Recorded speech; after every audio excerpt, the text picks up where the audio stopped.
ভাইরা আছেন আমি জানি যে জিনা ব্যভিচারে জড়িয়ে পড়েছেন, হতাশায় ভুগছেন।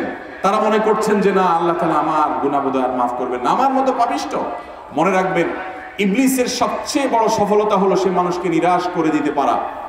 এই জন্য কোনো ইমানদার কখনো আল্লাহর রহমত থেকে নিরাশ হতে পারে না। আল্লাহ তাআলা কোরআনে কারীমে বলেছেন, লা তাকনাতু মির রাহমাতিল্লাহ, তোমরা আল্লাহর রহমত থেকে আশা ছাড়িও না। ইন্নাল্লাহা ইয়াগফিরুয যুনুবা জামিআ, আল্লাহ তাআলা সমস্ত অপরাধ মাফ করবেন। শর্ত একটাই, তওবা করে ফিরে আসতে হবে খাঁটি অন্তরে। যখন আর কখনো করব না সংকল্প করে ফিরে আসবেন আর পেছনের কর্মের জন্য মাফ চাইবেন, আল্লাহ রাব্বুল আলামিন পেছনের সমস্ত গুনাহ মাফ করবেন, জিনার অপরাধও মাফ করবেন ইনশাআল্লাহ। ভাইরা আমার, আমাদের রব বড় রহিম, বড় ওয়াদুদ, বড় লতিফ। তিনি আমাদের সবাইকে ক্ষমা করবেন। তিনি রউফ, অতএব তার কাছে ক্ষমা চাওয়ার মতো চাইতে হবে, নিজেকে ভৎসনা করতে হবে, লজ্জিত হতে হবে, অনুতপ্ত হতে হবে, এবং ভবিষ্যতে আর সে পথ কোনোদিন মানানো যাবে না। এই সংকল্প যদি করেন, আপনি নিশ্চিন্ত থাকতে পারেন, আল্লাহর উপরে ভরসা করতে পারেন। তওবা যদি করার মতো করেন, শরায়েত পূরণ করেন, ইনশাআল্লাহ আল্লাহ তাআলা আপনাকে মাফ করে দিবেন। আপনি গুনাহ করার পর যদি আশাহত হয়ে যান, তখন আপনার দ্বারা তওবা নসিব হবে না। শয়তান অনেক যুবক ভাইদেরকে এই কথা বলে, তুই যত জেনা করছস, যত খারাপ কাজ করছস, আল্লাহ তোরে বোধহয় মাফ করবে না। তো মাফ যখন করবে না, চলো কিভাবে?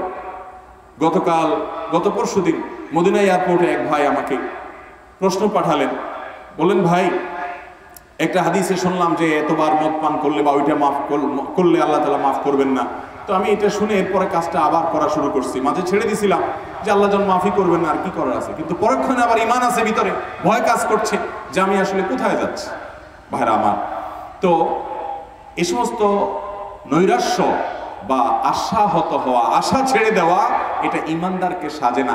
আপনার জীবনে বিপদ যদি আসে এবং দেয়ালে পিঠ থেকে যায়, পৃথিবীর সকল পথ বন্ধ হয়ে যায়, সকল দুয়ার ক্লোজ হয়ে যায়, কোনো উপায় আপনি খুঁজে না পান, কেউ আপনাকে সাহায্য করতে পারবে বলে মনে হয় না, ইমানদার যদি হয়ে থাকেন, আপনার এখনো শেষ দুয়ার বরং আসল দুয়ার খোলা আছে। আহকামুল হাকিমিনের কাছে হাত তোলেন, চোখের পানি ফেলেন, সিজদায় পড়ে যান। কারণ আসমানের রাস্তা জমিনে, মাথা লুটিয়ে দেন জমিনে, আল্লাহর সাথে কেঁদে কেঁদে বলেন, দুনিয়ার কোন শক্তি যেটা পারবে না, আল্লাহ রাব্বুল আলামিন সেটা পারবেন। ফাআলুল লিমা ইয়াশা। এজন্য ইমানদার কখনো নিরাশ হতে পারে না। পেছনের সমস্ত অপরাধের জন্য মাপ চাইতে হবে, মাপ চাইতে হবে। ভাইরা আমার, আমাদের রব আমাদের প্রতি অনেক দয়ালু, বিধায় তিনি মাফ করবেন। শর্ত হলো মাপ চাওয়ার মতো চাইতে হবে। তওবা করবো তো ইনশাআল্লাহ। ভাইরা আমার, কুল্লু বনি আদম খাত্তা, সকল আদম সন্তান আমাদের ভুল আছে না নাই?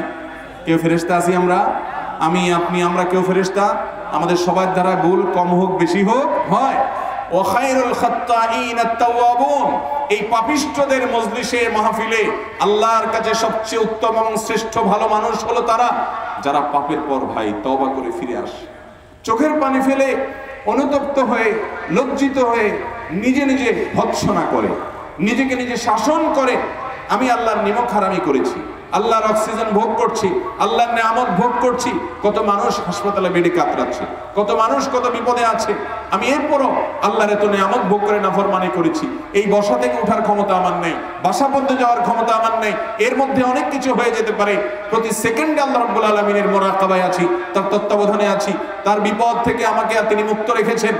এত নিয়ামত ভোগ করার পর আমি নিমক হারাম, আমার রবের কথার বাইরে আমি চলছি, নিমক হারামি করছি। আমি সেজন্য নিজেকে ভৎসনা করব এবং নিজেকে শাসন করব যে আমার দ্বারা এই অপরাধ কেন হয়েছে, এর শাস্তি স্বরূপ আমি আর অমুক অপরাধের ধারে কাছেও যাবে না, এর শাস্তি স্বরূপ আমি এখন থেকে ভালো কাজটা শুরু করব, ওইটা শুরু করব। এরকম যখন আপনি নিজেকে নিজে শাসন করবেন, আল্লাহ রাব্বুল আলামিন আপনার পেছনের গুনাহ শুধু মাফ করবেন না, ওই গুনাহ মাফ করে সওয়াব দিয়ে পরিপূর্ণ করবেন ইনশাআল্লাহ।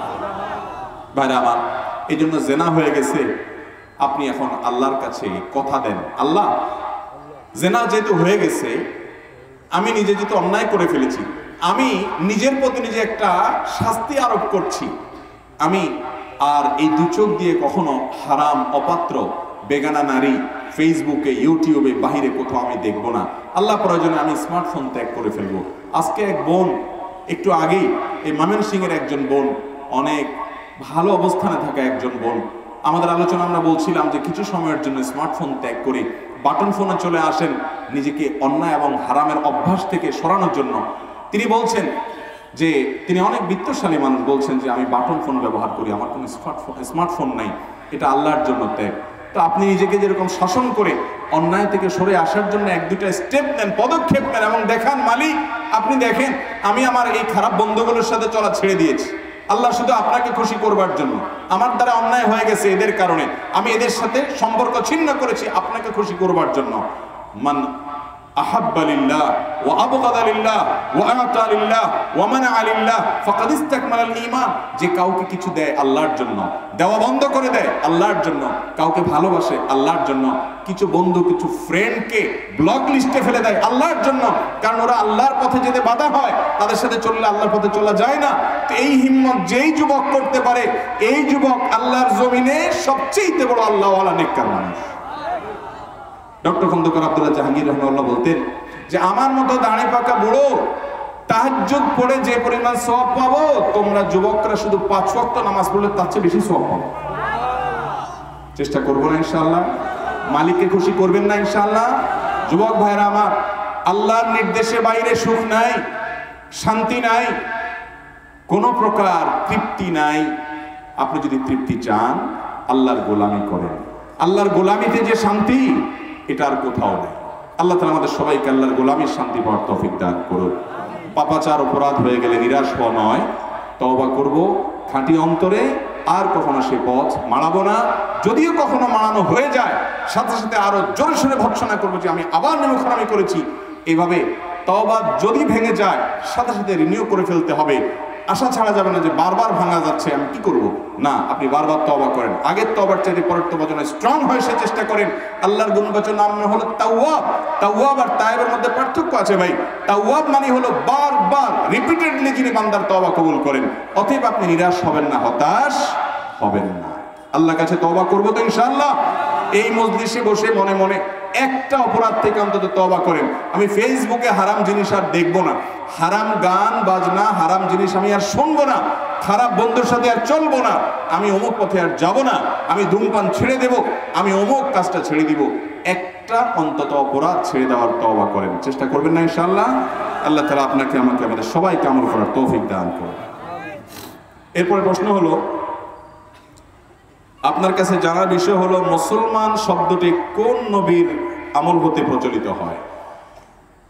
মুসলমান এটা ফার্সি শব্দ, এটার মূল শব্দ হলো মুসলিম। আল্লাহ তাআলা কোরআনে কারিমে ইব্রাহিম আলাইহিস সালাম সম্পর্কে আলোকপাত করতে গিয়ে বলেছেন মিল্লাতা আবিকুম ইব্রাহিম। আল্লাহ রাব্বুল আলামিন বলেছেন যে তোমাদের বাবা ইব্রাহিম আলাইহিস সালামের মিল্লাত, তার দ্বীন, তার আদর্শ, তার চেতনা, এটাই তোমাদের চেতনা। হুয়া সাম্মাকুমুল মুসলিমিন, তিনি তোমাদেরকে মুসলিম নামে নামকরণ করেছেন। এখানে তিনি বলতে অনেক মুফাসসিরদের মত হলো ইব্রাহিম আলাইহিস সালাম, আবার অনেক এরপরে মিন ক্বাবলু আল্লাহ বলেছেন, আবার অনেক মুফাসসিরদের মত হলো এখানে আল্লাহ তাআলা স্বয়ং নিজের দিকে ইঙ্গিত করে বলেছেন যে তিনি অর্থাৎ আল্লাহ স্বয়ং তোমাদেরকে মুসলিম এই নামে নামকরণ করেছেন। সকল নবীর উম্মতরাই যারা নবীর আনুগত্য করেছে তারা আল্লাহর কাছে সমর্পণ করেছে নিজেকে, আত্মসমর্পণকারীকেই মুসলিম বলা হয়। আত্মসমর্পণ করা ছাড়া কেউ ইমানদার বা মুসলিম হতে পারে? ইসলাম এটার মানেই হলো গরদান নেহাদান বতাআত, মানে হলো আনুগত্যের জন্য সারেন্ডার করা আল্লাহর কাছে। দুনিয়ার মানুষের গোলামি করলে মনের ভিতরে সংকীর্ণতা হয়, কষ্ট লাগে যে এই লোকটার অধীনে আমি থাকছি, কিন্তু আহকামুল হাকিমিনের গোলামিতে স্বাদ আছে ভাই। এই স্বাদ যারা উপলব্ধি করতে না পারছে তাদের চেয়ে কপাল পড়ার কেউ নেই। আল্লাহর গোলামি করবো ইনশাআল্লাহ, আল্লাহর জন্য ইবাদত নিবেদন করব, যৌবনকালের জন্য বেশ সময়। অতএব মুসলিম এই শব্দটি আজকে নয় বরং অনেক আগে থেকেই আসছে। এই আয়াত থেকে বোঝা যাচ্ছে যে আমাদেরকে নামকরণ করেছেন ইব্রাহিম আলাইহিস সালাম অথবা অন্য তাফসীর অনুযায়ী স্বয়ং আল্লাহ রাব্বুল আলামিন। আল্লাহু আ'লাম বিসওয়াব। এরপর প্রশ্ন হলো, বিভিন্ন খেলোয়াড়দের জার্সি পরে নামাজ পড়লে নামাজ হবে কিনা? বিভিন্ন খেলোয়াড়দের নাম খচিত জার্সি পরে আমাদের অনেক যুবক ভাইরা নামাজ পড়ে, নামাজ হবে কিনা এই প্রশ্ন তো পরে। তার আগের প্রশ্ন হলো যে এই জার্সিগুলো মুসলমানের সন্তান ধারণ করতে পারে কিনা, পড়তে পারে কিনা। আচ্ছা, আপনার বাবাকে বা আপনার মাকে গালমন্দ করে কিংবা আপনার মায়ের সতীত্ব নিয়ে প্রশ্ন করে, এরকম কোনো লোক যদি থাকে যে আপনার জন্ম নিয়ে বাজে কথা বলে, এই লোকটা যত ভালো পারফরমেন্স দেখাক যে কোনো সেক্টরে, তার সাথে কখনো আপনার হৃদ্যতা, তার সাথে কখনো আপনার সম্প্রীতি, তার ভক্ত হওয়া, তার ভালোবাসা, এটা কোনোদিনই সম্ভব। তিনি হয়তো স্বাধীন নাগরিক হিসাবে, স্বাধীন মানুষ হিসাবে তিনি তার মতো চলাফেরা করবেন, আপনি আপনার মতো করবেন। আপনি হয়তো নিজে তার উপর কোনো প্রকার জুলুম বিচার করতে যাবেন না, আইন হাতে তুলে নিতে যাবেন না, বা দায়িত্ব আপনি নিজের কাঁধে তুলে নিয়ে কোনো কিছু করতে যাবেন না। সে যদি অপরাধী হয় আপনার চোখে, সে যদি ভুল পথে থাকে, আপনি সেটাকে অ্যাপ্রিসিয়েট করতে পারেন না। আজ আমরা গোলালো মুসলমান হয়ে গেছি ভাই। এই কথাগুলো হজম করার মতো ইমানের শক্তিও আমাদের নাই। মহাব্বত এবং ভালোবাসা, বিদ্বেষ হবে শুধু আল্লাহর জন্য। আপনি যদি অতি উদার হন এবং অতি উদার হয়ে আল্লাহর সঙ্গে কুফরি করে নিজেদের শরীরে এমন সব ট্যাটু অঙ্কন করে রেখেছে যেই ট্যাটুগুলো সরাসরি মুসলমানদের বিরুদ্ধে শত্রুতার স্বাক্ষর রাখে, প্রমাণ রাখে, এইরকম লোক, অথবা এই ট্যাটু আঁকা না থাকুক, এই মানুষগুলোকে আপনি পরম ভালোবাসা মায়া দিয়ে তাদের ভক্তি প্রকাশ করে তাদের জার্সি গায়ে পড়ছেন। আপনি যদি নিজেকে মুসলিম দাবি করে থাকেন, আল্লাহর জন্য আল্লাহর কাছে নিজেকে সমর্পণ করে থাকেন আনুগত্যের, মুহাম্মদ সাল্লাল্লাহু আলাইহি সাল্লামের উম্মত দাবি করে থাকেন, এটা কখনো আপনার জন্য শোভনীয় হতে পারে।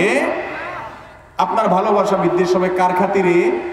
আল্লাহর খাতিরে। অতএব যে ব্যক্তি আপনার আল্লাহর প্রতি ঈমান আনে না, যে নিরীহ ফিলিস্তিনিদের উপরে বোমা মারাকে সমর্থন করে, সে যত ভালো খেলুক, যত ভালো পারফরমেন্স করুক, একজন মুসলমানের কাছে সে কখনো প্রিয় হতে পারে? এগুলো আজকাল আমাদের ভিতর থেকে হারিয়ে গেছে ভাইরা আমার। একটা কথা ফেসবুকে খুব জোরে সোরে উঠছে যে ভাই, শীতের মৌসুম চলছে, একটা জার্সি না কিনে, কোনো খেলোয়াড়ের নাম ঘোষিত জার্সি না কিনে একটা গরিব বাচ্চাকে শীতের একজোড়া মোজা কিনে দেন, এটা আপনার জন্য সার্থকতা হবে।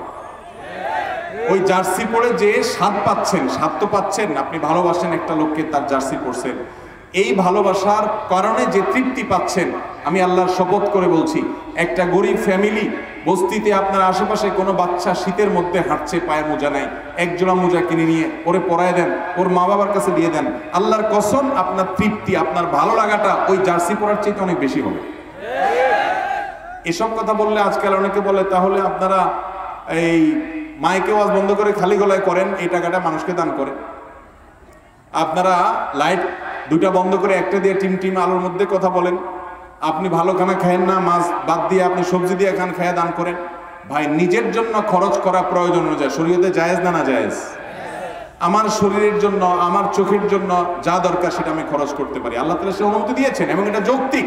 কিন্তু ভিনদেশী মানুষের পতাকা দিয়ে আমার দেশ ছেয়ে যাবে, যে দেশে এখনো শীতে, কনকনে শীতে, শহরে, গ্রামে, রাস্তার আশেপাশে, ফুটপাতে মানুষ শুয়ে থাকে, এটা কোনো বিবেকবান সমাজে হতে পারে?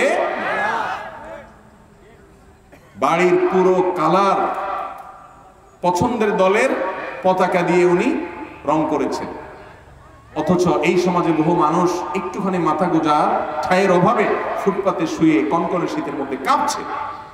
ঠিক না বেঠিক?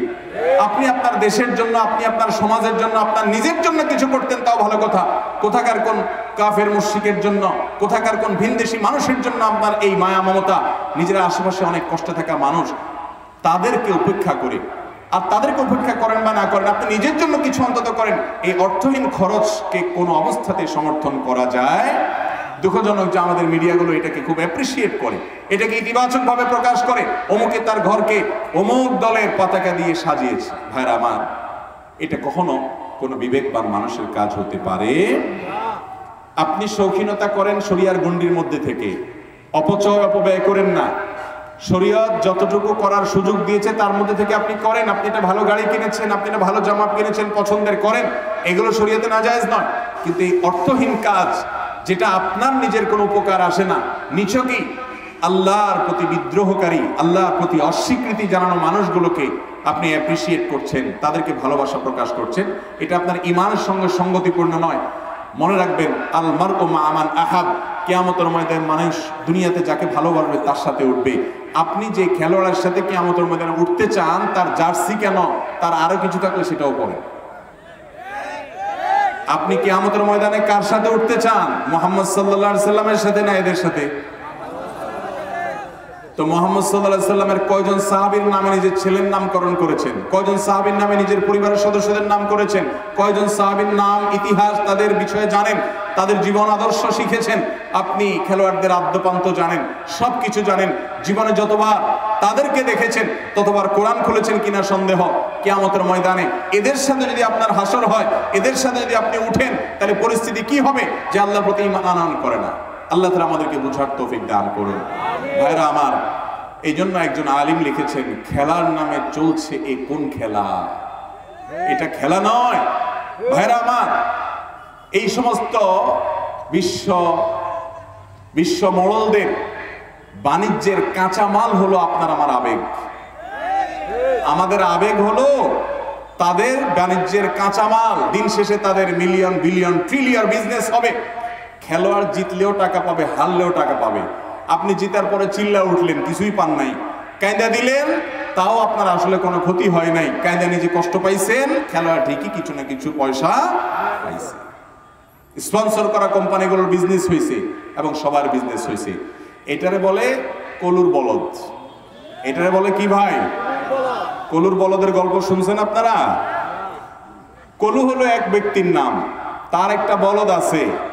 এই বলদ এটারে দিয়ে ঘানি টানে, ঘানি।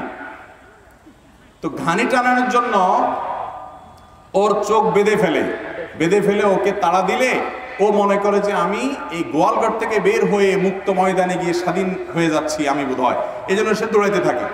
ওই স্বপ্ন দেখে সে দৌড়াইতে থাকে, আর যে কলু বলদের মালিক সে তারে পিটাতে থাকে আর হইট করে। সে মনে করে আমি যাচ্ছি, কত মাইল যেন চলে গেছে। এই ফাঁকে তারে দিয়া তাড়ায়া কলু কি করে, ওই যে ঘানিতে যে আপনার সরিষাগুলো দিছে, সরিষা থেকে তেল হচ্ছে, ফোটায় ফোটায় তেল পড়তেছে আর তার পয়সা হচ্ছে।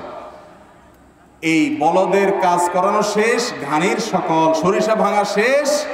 দিন শেষে দেখা যায় অনেকগুলো তেল হয়, বিক্রি করে কলমিয়া পয়সা পকেটে নিয়ে হাসতে হাসতে বাড়ি চলে যায়। আর বলদের চোখটা খুলে দিলে বলদ দেখে, কই যে জায়গায় ছিলাম ওখানে তো দাঁড়ায় আছে। তাহলে ঘানি টানলো বলদে, আর সরিষা বেচে টাকা পাইছে কে? কলু। যারা মোবাইলে গেমস খেলেন, হ্যাঁ আজকাল অনেক গেমস বাইরে হচ্ছে না, আপনি খেলতেছেন, ওই অ্যাপ আলা বসে বসে টাকা পাচ্ছে। আপনি এঙ্গেজ হচ্ছেন, সে টাকা পাচ্ছে। আপনি খেলা দেখে চিল্লে উঠছেন, ওই বিশ্ব বাণিজ্যের মোড়লদের তাদের বিজনেস হচ্ছে দিন শেষে crore crore billion billion trillion trillion টাকার বিজনেস হচ্ছে। আর আপনি লাফাচ্ছেন হুদাই, নিজের খায়া যায় চিল্লালেন, আবার বাসায় আসলেন, কি লাভ হলো? আপনি নিজে একটু দৌড়াদৌড়ি করে খেলান, জুয়া এবং হারাম বিষয় ছাড়া নিজের শারীরিক কসরতের জন্য ফুটবল খেলেন, সতর ঢেকে সুন্দর করে সরিয়া মেরে আপনার শরীরের ব্যায়াম হবে। আপনার উদ্দেশ্য যদি ভালো হয় সবও হতে পারে, এটা আপনার জন্য জায়েজ। আপনি ওই দোকানে বসে বসে ভূতের মতো তাকায় রয়েছেন, গোল দিল আর চিল্লা উঠলেন। কি জন্য চিল্লা উঠলেন? দুনিয়াতে 10 জন না খাওয়া মানুষ খানা পেয়ে গেছে সেজন্য? 10 জন কষ্টে থাকা মানুষের কষ্ট দূর হয়েছে সেজন্য? কেন চিৎকার করছে আপনি নিজেও জানেন না। আল্লাহ তাআলা আমাদের বিবেকগুলো যেন জাগ্রত হয় সেই তৌফিক দান করুন। এভাবে মুসলমানদের ইমানি চেতনা আস্তে আস্তে ভোতা করে দেওয়া হয়। ইমানি চেতনা হারিয়ে যা ভাইয়েরা আমার, ভেদাভেদ আমাদের হিতাহিত জ্ঞান আর থাকে না। আল্লাহ আমাদেরকে বুঝার তৌফিক দান করুন। কিয়ামতের আগে ভাই অনেক ফিতনা আসবে দুনিয়াতে। ফিতনার কি দেখেছি আমরা? আমাদের সন্তানরা, পরের জেনারেশন আরো ভয়াবহ ফিতনার মুখোমুখি হবে। এইসব কথা এখন আর চলে না মার্কেটে। আমি যে কথাগুলো বলছি, এই কথাগুলো আমাদের যুবকদের কাছে অপ্রিয়। বলে কে মৌলবী, খেলা দেখবো, বিনোদন করবো, সেখানেও ফতোয়াবাজি। মুসলমানের জীবনে আল্লাহর নির্দেশের বাইরে কোনো কিছু যেতে পারে। আপনি মুসলিম মানে নিজেকে পরিপূর্ণ সমর্পণ করেছেন, অতএব এর বাইরে কিছুই যাবে না। আল্লাহ আমাদের সবাইকে আল্লাহর আনুগত্য পরিপূর্ণভাবে করার তৌফিক দান করুন। সফল ইমানদারদের বৈশিষ্ট্য আল্লাহ তাআলা বলতে গিয়ে 18 নম্বর পারার প্রথম সূরা মুমিনুনের ভিতরে কয়েকটা বৈশিষ্ট্য বলেছেন। এই গুণগুলো যাদের মধ্যে থাকবে এরা শুধু জান্নাতের মালিক হবে না, আল্লাহ তাআলা দলিল দিয়ে দিচ্ছেন, উলাইকা হুমুল ওয়ারিসুন আল্লাযীনা ইয়ারিসুনাল ফিরদাউসা হুম ফিহা খালিদুন। এই গুণের মানুষগুলো জান্নাতুল ফিরদাউসের মালিক হবে, আল্লাহ দলিল দিচ্ছেন। এবং জান্নাতুল ফেরদাউস তাদের হবে, আল্লাহ জানিয়ে দিচ্ছেন। সেই গুণগুলোর ভিতরে একটা গুণ হলো ওয়াল্লাযীনা হুম আনিল লাগওয়ি মুরিদুন, বেহুদা কাজ থেকে যে বেঁচে থাকে, এই খেলাধুলার পেছনে দৌড়াদৌড়ি করা, ফলো আপ করা, এগুলো সেরকম বেহুদা কাজ। তবে কোন খেলোয়াড়ের নাম খচিত জার্সি পরে নামাজ পড়লে নামাজ হয়ে যাবে, কিন্তু এটা অনুচিত এবং মাকরুহ। আর যদি ছবি থাকে তাহলে সেক্ষেত্রে এটা আরো ডেঞ্জারাস, বাট ফরজ আদায় হয়ে যাবে কোনো মতে। আল্লাহ আমাদের বোঝার তৌফিক দান করুন। আমিন। আপনার কাছে আমি জানতে চাই, সূরা ফাতিহায় আমিন শব্দটি না থাকার পরেও কেন আমরা আমিন বলা নিয়ে বাড়াবাড়ি করি? আমিন শব্দটি কিভাবে সংযোজিত হলো? আমিন শব্দটি সূরা ফাতিহার মধ্যে নাই। সূরা ফাতিহার আয়াত কয়টা ভাই? 7টা আয়াত। এই 7টা আয়াতের মধ্যে আমিন নাই। সুন্দর প্রশ্ন। তো সূরা ফাতিহার মধ্যে আমিন নাই, সেখানে এটার পরে আমিন নিয়ে আমরা আবার মারামারি করি কেন?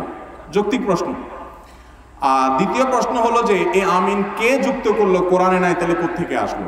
ভাইরা আমার, এই আমিন যুক্ত করেছেন স্বয়ং নবী করিম সাল্লাল্লাহু আলাইহি ওয়াসাল্লাম। তিনি বলেছেন, মানুষ যখন সূরা ফাতিহা পড়ে, বিশেষ করে জামাতে ইমাম গায়রিল মাগদুবি আলাইহিম ওয়ালাদ-দাল্লিন সূরা ফাতিহা পড়ে যখন শেষ করে, যে ব্যক্তি ইমামের এই সূরা ফাতিহা শেষ করা শুনে, সূরা ফাতিহার শেষে অনেকগুলো দোয়া আছে আল্লাহর কাছে, আমরা অনেকে জানি না, না জেনে পড়ি।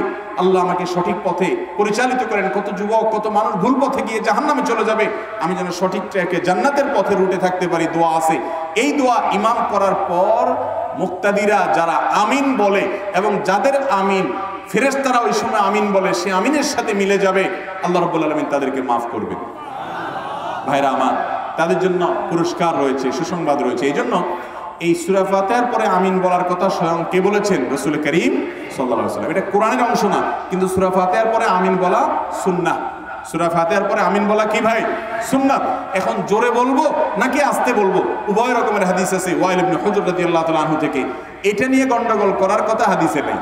হাদিসে দুই রকমের কথাই আছে এবং দুই রকমের কথাই উলামায়ে কেরাম নিজ নিজ গবেষণার দলিল হিসেবে পেশ করে থাকেন। এই গবেষণাগত মত পার্থক্য নিয়ে মারামারি করা, ঝগড়াঝাটি করা কোন অবস্থাতে জায়েজ নাই। আল্লাহ আমাদেরকে বুঝার তৌফিক দান করুন। আমিন। এরপর প্রশ্ন হলো, নিজস্ব ব্যক্তিগত অর্থ হাসিলের উদ্দেশ্যে মাহফিলের আয়োজন করে অতিরিক্ত অর্থ গ্রহণ করার ব্যাপারে শরীয়ত কি বলে? বিস্তারিতভাবে জানতে চাই। মাহফিল আয়োজনের অনেক ধান্দা আছে ভাই। এর ভিতরে একটা ধান্দা এটাও যে বেশ কিছু টাকা পয়সা উঠলো, আয়োজকরা খরচ খরচা দিয়ে টিয়া এরপরে বাকি যেটা আছে নিজেরা পকেট মানির নাম দিয়ে ভাগযোগ করে নিয়ে নিল। তো যদি এটাকে কেউ নিজের বাণিজ্য হিসাবে বানায় নেয়, তাহলে তো এটা জঘন্য অপরাধ এবং গুনাহের কথা। কারণ কোন নেকামল দুনিয়া কামানোর উদ্দেশ্যে যদি করা হয়, সব তো দূরের কথা, উল্টা আরো কি হবে। কিন্তু শ্রোতারা যদি সেখান থেকে ভালো কিছু শুনে আমল করে, তাদের ঠিকই উপকার হবে। বক্তা যদি ইখলাসের সাথে বক্তৃতা দেয়, ওয়াজ করে, সে ঠিকই সওয়াব পাবে। কিন্তু যদি কারো এরকম বদনিয়ত থাকে, সে গুনাহগার হবে। আলহামদুলিল্লাহ, এদেশে বেশিরভাগ ওয়াজ মাহফিলগুলো যারা আয়োজন করেন, নিজের গাঁটের টাকা খরচ করে, পরিশ্রম করে, কষ্ট করে, সময় দিয়ে তারা করেন। ধানের মধ্যে চিটা কিছু থাকবেই, কিছু খারাপ মানুষ সব সময় সব জায়গায় কম বেশি থাকে। তবে বেশিরভাগ আয়োজকরা আলহামদুলিল্লাহ ভালো, উদ্দেশ্য ভালো হতে হবে। অনেকে মাহফিল করে নিজের বাকাওয়াতি জাহির করার জন্য, অমুক বক্তা আনছি, অমুক হুজুর আনছি, তমুক সেলিব্রিটি আনছি, একটা ভাবসাব শরীরের মধ্যে আসে, সবাই তারে মনে করে অনেক কেরামতি আলা মানুষ, তার অনেক ক্ষমতা আছে। এসব ধান্দা যদি করেন তাহলে সওয়াব পাবেন না। উদ্দেশ্য হবে কিসের জন্য ভাই? আল্লাহকে খুশি করার জন্য। ওয়াজ মাহফিলগুলো করার আগে আমাদের ভলান্টিয়ার ভাইরা এবং অন্য যারা আছেন নিয়ত করবেন কেন করছেন। অনেক যুবক আছে মাহফিলে গাদা খাটনি খাটে, উদ্দেশ্য কি? ওই হুজুরের সাথে একটা সেলফি তোলা। এই জন্য আয়োজককে বলে, ভাই এত কষ্ট করছি, একটু আমার একটা সেলফি তুলতে দিয়ে। এটা একটা রোগ হয়ে গেছে ভাই। আপনার উদ্দেশ্য হবে আল্লাহকে খুশি করা, সেলফি তোলা উদ্দেশ্য হতে পারে। কোন আলেমের সাথে আপনি ছবি আছে রাখলেন, সেটা ভিন্ন কথা, কিন্তু এটা দিয়ে লাইক কমেন্ট কামায় ধান্দা করলেন, এটাকে একটা ব্যবসা বানিয়ে নিলেন, এগুলো প্রশংসনীয় কাজ হতে পারে না। আল্লাহ তাআলা আমাদের ওয়াজ মাহফিলগুলো শুধু আল্লাহকে খুশি করার জন্য আয়োজন করার তৌফিক দান করুন। কোরআন কি পূর্ণাঙ্গ জীবন বিধান নাকি হাদিসও লাগবে? কোরআন পরিপূর্ণ জীবন বিধান। আর এই জন্য কোরআনের মধ্যে আল্লাহ তাআলা শুধু তার আনুগত্যের কথা বলে ক্ষান্ত হননি। তিনি বলেছেন, আতিউল্লাহ ওয়া আতিউর রাসূল, তোমরা আল্লাহর আনুগত্য করবে এবং রাসূলের আনুগত্য করবে। আল্লাহ আরো বলেছেন, মান আতা আল্লাহ মান আতা আর রাসূল ফাকাদ আতা আল্লাহ, যে ব্যক্তি রাসূলের আনুগত্য করলো, সে কার আনুগত্য করলো? আল্লাহর আনুগত্য করলো। কোরআন এবং হাদিসকে আলাদা করে দেখানো, একটাকে আরেকটার সাথে সাংঘর্ষিক করে দাঁড় করানো এক ধরনের লোক গজাইছে আমাদের সমাজে। এরা হাদিস অস্বীকার করে ইনিয়ে বিনিয়ে, বলে যে এটা তো হাদিস কোরআনে নাই। আরে ভাই, কোরআন তুমি কোত্থেকে পেয়েছো? যাদের কাছ থেকে কোরআন পেয়েছো সেই সাহাবীরাই তোমাকে হাদিস দিয়ে গেছে। হাদিসকে অ্যানালাইসিস করে মুহাদ্দিসগণ কোনটা গ্রহণযোগ্য কোনটা অগ্রহণযোগ্য যেইভাবে পুঙ্খানুপুঙ্খ রূপে তিনি রেখে গেছেন, সেটা সম্পর্কে ন্যূনতম ধারণা থাকলে হাদিস অস্বীকার করার মতো এরকম ভয়াবহ কথা কেউ মানতে পারে না। হাদিস যদি কেউ অস্বীকার করে, শুধু কোরআন পড়ে সে কখনো ইসলাম পালন করতে পারবে? আল্লাহ কোরআনে কি নামাজের বিস্তারিত কোনো বর্ণনা দিয়েছেন? কিভাবে পড়বেন, রুকু কয়টা করবেন, কোরআনে নাই। সেজদা কিভাবে দিবেন, কোরআনে নাই। যাকাতের ডিটেইল আলোচনা কোরআনে নাই। আপনি সিয়াম সম্পর্কে মৌলিক কথা শুধু কোরআনে আছে, বিস্তারিত নাই। এভাবে প্রত্যেকটা বাবা মার আনুগত্য করবেন শুধু এটুকু বলা আছে, তাদের প্রতি ইহসান করবেন বলা আছে। কিভাবে করবেন, কোনটা করলে ইহসান হবে, কোনটা করলে ইহসানের বরখেলাফ হবে, সেটার বর্ণনা হাদিসে আছে। শুধু কোরআনই যদি যথেষ্ট হতো, আল্লাহ তাআলা জিবরিলকে দিয়ে আসমান থেকে কাবার ছাদে একটা কোরআন পাঠিয়ে দিতেন। মক্কার মুশরিকরা চাইছিল সেটা, যে কেন কোরআন একসাথে আসে না, কেন কোরআন একসাথে নাজিল হয় না, তারা এটাই চাইছিল। আল্লাহ রাব্বুল আলামিন কোরআন একটু দিলেন, রাসূল সাল্লাল্লাহু আলাইহি সাল্লাম সেটা ইমপ্লিমেন্ট করলেন, সেটা ব্যাখ্যা করলেন, বুঝাইয়া দিলেন, আমল করে দেখালেন। এরপর আবার একটু নাজিল হলো। 23 বছর ধরে এভাবে কোরআন নাজিল হয়েছে। আল্লাহ শুধু কিতাবুল্লাহ পাঠান নাই, তিনি রেজালুল্লাহ পাঠাইছেন। শুধু কিতাব পাঠান নাই, তিনি রাসূলও পাঠাইছেন। আল্লাহর কিতাব মানবেন, আল্লাহর রাসূল মানবেন না, তাহলে এটা কখনো ইসলাম হতে পারে? আমাদেরকে কোরআন কি নবী করিম সাল্লাল্লাহু আলাইহি ওয়াসাল্লাম এসে দিয়ে গেছে?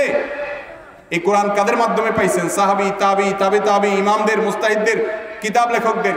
যারা এগুলো অস্বীকার করে, আমাকে একজন বলে, ভাই বলেন তো কোরআন তাহলে হাদিস কেন তাহলে ইমাম বুখারীর যুগে এসে লেখা হলো, তার আগে এই যে শত বছর পার হয়ে গেল তখন কেন হাদিস লেখা হলো না? আমি যদি পাল্টা প্রশ্ন করি, কোরআন কেন ওসমান রাদিয়াল্লাহু তাআলার যুগে লেখা হলো, কেন নবীজির যুগ চলে গেল, তারপরে আবু বকর ওমরের যুগ চলে গেল, কোরআন সংকলনের উদ্যোগটা কেন ওসমান রাদিয়াল্লাহু পর্যন্ত হলো? তাহলে আমি তো সেই প্রশ্ন তুলতে পারি, ঠিক না বেঠিক?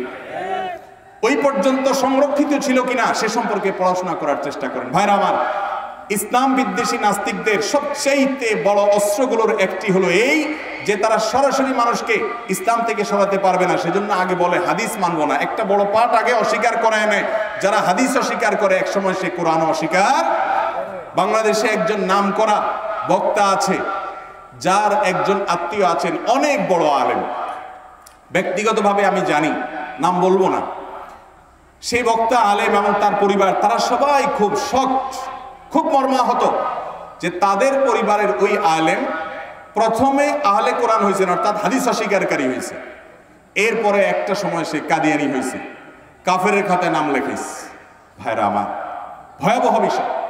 একজন ইসলাম বিদ্বেষী খুব চিহ্নিত, আমি নাম উল্লেখ করব না, তার একটা গোপন ভিডিও বেশ অনেকদিন আগে ছড়িয়ে পড়েছে, আমি বহুবার দেখেছি।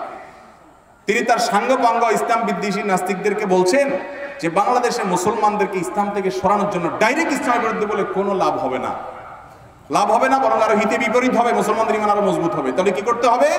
তাদেরকে আগে বলতে হবে যে না, শুধু কোরআন মানতে হবে, হাদিস থেকে সরাইতে হবে। কারণ হাদিস থেকে সরাই ফেললে এবার কোরআন, আল্লাহ তাআলা বলছেন নামাজ পড়ো, একজনে একভাবে পড়বে, আরেকজনে আরেকভাবে পড়বে। এখন যে পদ্ধতিগুলো হাদিসে আছে সেগুলো তো হাদিসের মধ্যে থাকে কাছাকাছি 19-20, তখন 18-20 হবে, 15-20 হবে। এক একজন এক এক ব্যাখ্যা দিবে। একজন বলবেন নামাজের জন্য আল্লাহ তাআলা মসজিদে যাইতেই বলেন না, এটা অন্য নামাজের কথা বলছে, বিকৃতি হবে। এই জন্য ভাইরা আমার, কোরআন পূর্ণাঙ্গ, কোরআনের ভিতর কোনো অসম্পূর্ণতা নাই। ফাবিআইয়ি হাদিসিন বাদাহু ইউমিনুন, এই আয়াত দিয়ে তারা দলিল দেয় যে এই হাদিসের অর্থাৎ কোরআনের কথার পর আর কিসের প্রতি মানা নেই। আমরা কোরআনের পর আর কিছুর প্রতি মানাই না, কোরআনেই হাদিসের কথা বলা আছে। ওয়াম্মা বিনিআমাতি রাব্বিকা ফাহাদ্দিস, আল্লাহ তাআলা তার রাসূলকে বলেছেন, আল্লাহ আপনাকে যে নিয়ামত দিয়েছেন সেই নিয়ামত পেয়েছেন যে তার আলোকে আপনি হাদিস বর্ণনা করুন, আপনি বলুন মানুষকে। আল্লাহ তাআলা বিভিন্ন জায়গায় তার নবী করিম সাল্লাল্লাহু আলাইহি সাল্লামের আনুগত্যের কথা বলেছেন। মা আতাকুমুর রাসূল, রাসূল তোমাদেরকে যা দিয়েছেন ফাখুযু, সেটা তোমরা ধরো, আঁকড়ে ধরো। ওয়া মা নাহাকুম আনহু ফান্তাহু, আর যেগুলো নিষেধ করেছেন সেগুলো থেকে বিরত থাকো। অতএব শুধু কোরআন মানবো, হাদিস মানবো না, এটা গোমরাহি। এটা নবী করিম সাল্লাল্লাহু আলাইহি সাল্লামের পর দীর্ঘকাল, কয়েকশো বছর পর্যন্ত এরকম কথা দুনিয়াতে কেউ বলে নাই। মুতাজিলাদের থেকে শুরু হয়েছে বিভ্রান্ত, আজও গোটা বিশ্বের পূর্ব থেকে পশ্চিম, উত্তর থেকে দক্ষিণ, আহলে হাদিস বলেন, হানাফি বলেন, শাফি বলেন, মালিকি বলেন, হাম্বলি বলেন, কোন আহলে সুন্নাত জামাতের পৃথিবীর কোন আলেমের মতে হাদিস ছাড়া শুধু কোরআন মানলেই হবে এরকম কোন মত পৃথিবীতে কোনো আলেম গ্রহণযোগ্য কোনো আলেম বা আহলে সুন্নাহ জামাতের কোনো আলেম দেন না। বিধায় এই ভণ্ডামির ব্যাপারে আমাদের সাবধান থাকতে হবে। আল্লাহ আমাদেরকে বুঝার তৌফিক দান করুন। আকার ধারণ করছে, ঘরে ঘরে আপনাদেরকে বোঝাচ্ছে যে শুধু কোরআন মানলেই হবে। আরে ভাই, কোরআনই তো মানবো, কোরআন ছাড়া কিছু মানবো না। কিন্তু কোরআনে আল্লাহ যদি বলে রাসূলের কথা শুনতে, আমি হাদিস মানবো না, শুধু কোরআন মানবো হাদিস মানবো না, এটা বললে একটা সমস্যা ইসলাম থেকে খারিজ হওয়ার পথ সুগম হবে। আল্লাহ তাআলা সব ষড়যন্ত্র থেকে আমাদেরকে বেঁচে থাকার তৌফিক দান করুন। একটা আশ্চর্যজনক কথা শুনেন, নবী করিম সাল্লাল্লাহু আলাইহি সাল্লাম সেই 1450 বছর আগে প্রায় বলে গেছেন, একটা সময় আসবে কিছু লোক আরামের কেদারায় বসে, যারা শিক্ষিত হোক আর যারা মাদ্রাসা শিক্ষিত হোক, বসে বসে ফতোয়া দিবে না আমরা কোরআন মানে কোরআনে যা পেয়েছি সেটাই অনুসরণ করব, হাদিস আমরা মানবো না। হাদিস অস্বীকার করার এই ফিতনা যে বের হবে 1400 বছর আগে নবী করিম সাল্লাল্লাহু আলাইহি সাল্লাম 1400+ বছর আগে বলে গেছেন। সেখান থেকে বোঝা যায় যে এই ফিতনা যারা করছে এদের ব্যাপারে নবী করিম সাল্লাল্লাহু আলাইহি ওয়াসাল্লাম ভবিষ্যৎবাণী খেটেছে মাত্র। আমাদের এখন সাবধান হতে হবে, ঈমান বাঁচাতে হবে। কোরআন এবং হাদিস উভয়টার, বিশুদ্ধ হাদিস এবং কোরআনের অনুসরণ ছাড়া আমরা পূর্ণাঙ্গ ইসলাম মানতে পারবো। কোরআনে নামাজের আগে পবিত্রতা কিভাবে অর্জন করবেন, ওযু কিভাবে করবেন, গোসল কিভাবে করবেন, আপনি আযানটা কিভাবে দিবেন, কোরআনে তার কোনো বিবরণ আছে? ইদা নুদিয়া লিস-সালাতি মিন ইয়াউমিল জুমআহ, কোরআনে বলা আছে নামাজের জন্য যখন আহ্বান করা হবে, কিভাবে আহ্বান হবে, কি বাক্য দিয়ে আহ্বান হবে, তার বিস্তারিত আছে কোথায়? হাদিসে। অতএব হাদিস ছাড়া কোরআন এটা কোনোদিনই মেনে পরিপূর্ণ দিনের উপরে চলা কোনোদিনই সম্ভব নয়। এরপরে প্রশ্ন হলো, আমি বিভিন্ন পাপ কাজ থেকে বিরত থাকতে চাই, কিভাবে বিরত থাকবো? যুবকের প্রশ্ন শেষে লেখা আছে। আমি বিভিন্ন জায়গায় গেলে এই প্রশ্নগুলো পাই। এই প্রশ্নগুলো পেলে আমি অনেক আপ্লুত হই। আলহামদুলিল্লাহ, আমাদের দেশে এখন বিভিন্ন প্রান্তে শত শত হাজার হাজার যুবক ভাইয়েরা হারাম থেকে বাঁচার জন্য চেষ্টা করছেন, সংগ্রাম চালাচ্ছেন, নিজের সঙ্গে নিজে লড়াই করে চলেছেন, হারাম থেকে বাঁচতে চান। হারাম থেকে বাঁচতে চাওয়া যুবকরা, এদেরকে আমরা আসহাবে কাফের যুবকদের অনুসারী, তাদের অনুগামী, তাদের পূর্বসূরি, তাদের পথের পথিক মনে করি। আল্লাহ তাআলা তাদের প্রশংসা করে কোরআনে কারিমে বলেছেন, সূরা কাফের মধ্যে তাদেরকে আল্লাহ তাআলা প্রশংসা করে বলেছেন যে তারা ছিল এমন ফিতিয়া, এমন কিছু যুবক যে তারা শিরক থেকে, হারাম থেকে বাঁচার জন্য তারা এলাকা ছেড়েছে। ওয়াজিদনাহুম হুদা, তাদের হেদায়েতের পথে আমি আরো বাড়িয়ে দিয়েছি, হেদায়েতের পথে আরো অগ্রসর হয়ে গেছে। যুবক ভাইরা হারাম থেকে দূরে সরার জন্য চেষ্টা করেন। যদি আপনি চেষ্টা করেন, আল্লাহ ওয়াদা করেছেন ওয়াল্লাযীনা জাহাদু ফীনা লানাহদিয়ান্নাহুম সুবুলানা, যারা আমার পথে আসার চেষ্টা করবে, হারামকে না বলে হালালের পথে আসতে চাইবে, জাহান্নামের পথ ছেড়ে জান্নাতের পথে চলতে চাইবে, লানাহদিয়ান্নাহুম সুবুলানা। আরবি গ্রামার সম্পর্কে যারা জানেন, আলেম ওলামারা বলতে পারবেন লানাহদিয়ান্নাহুমের মানে কি।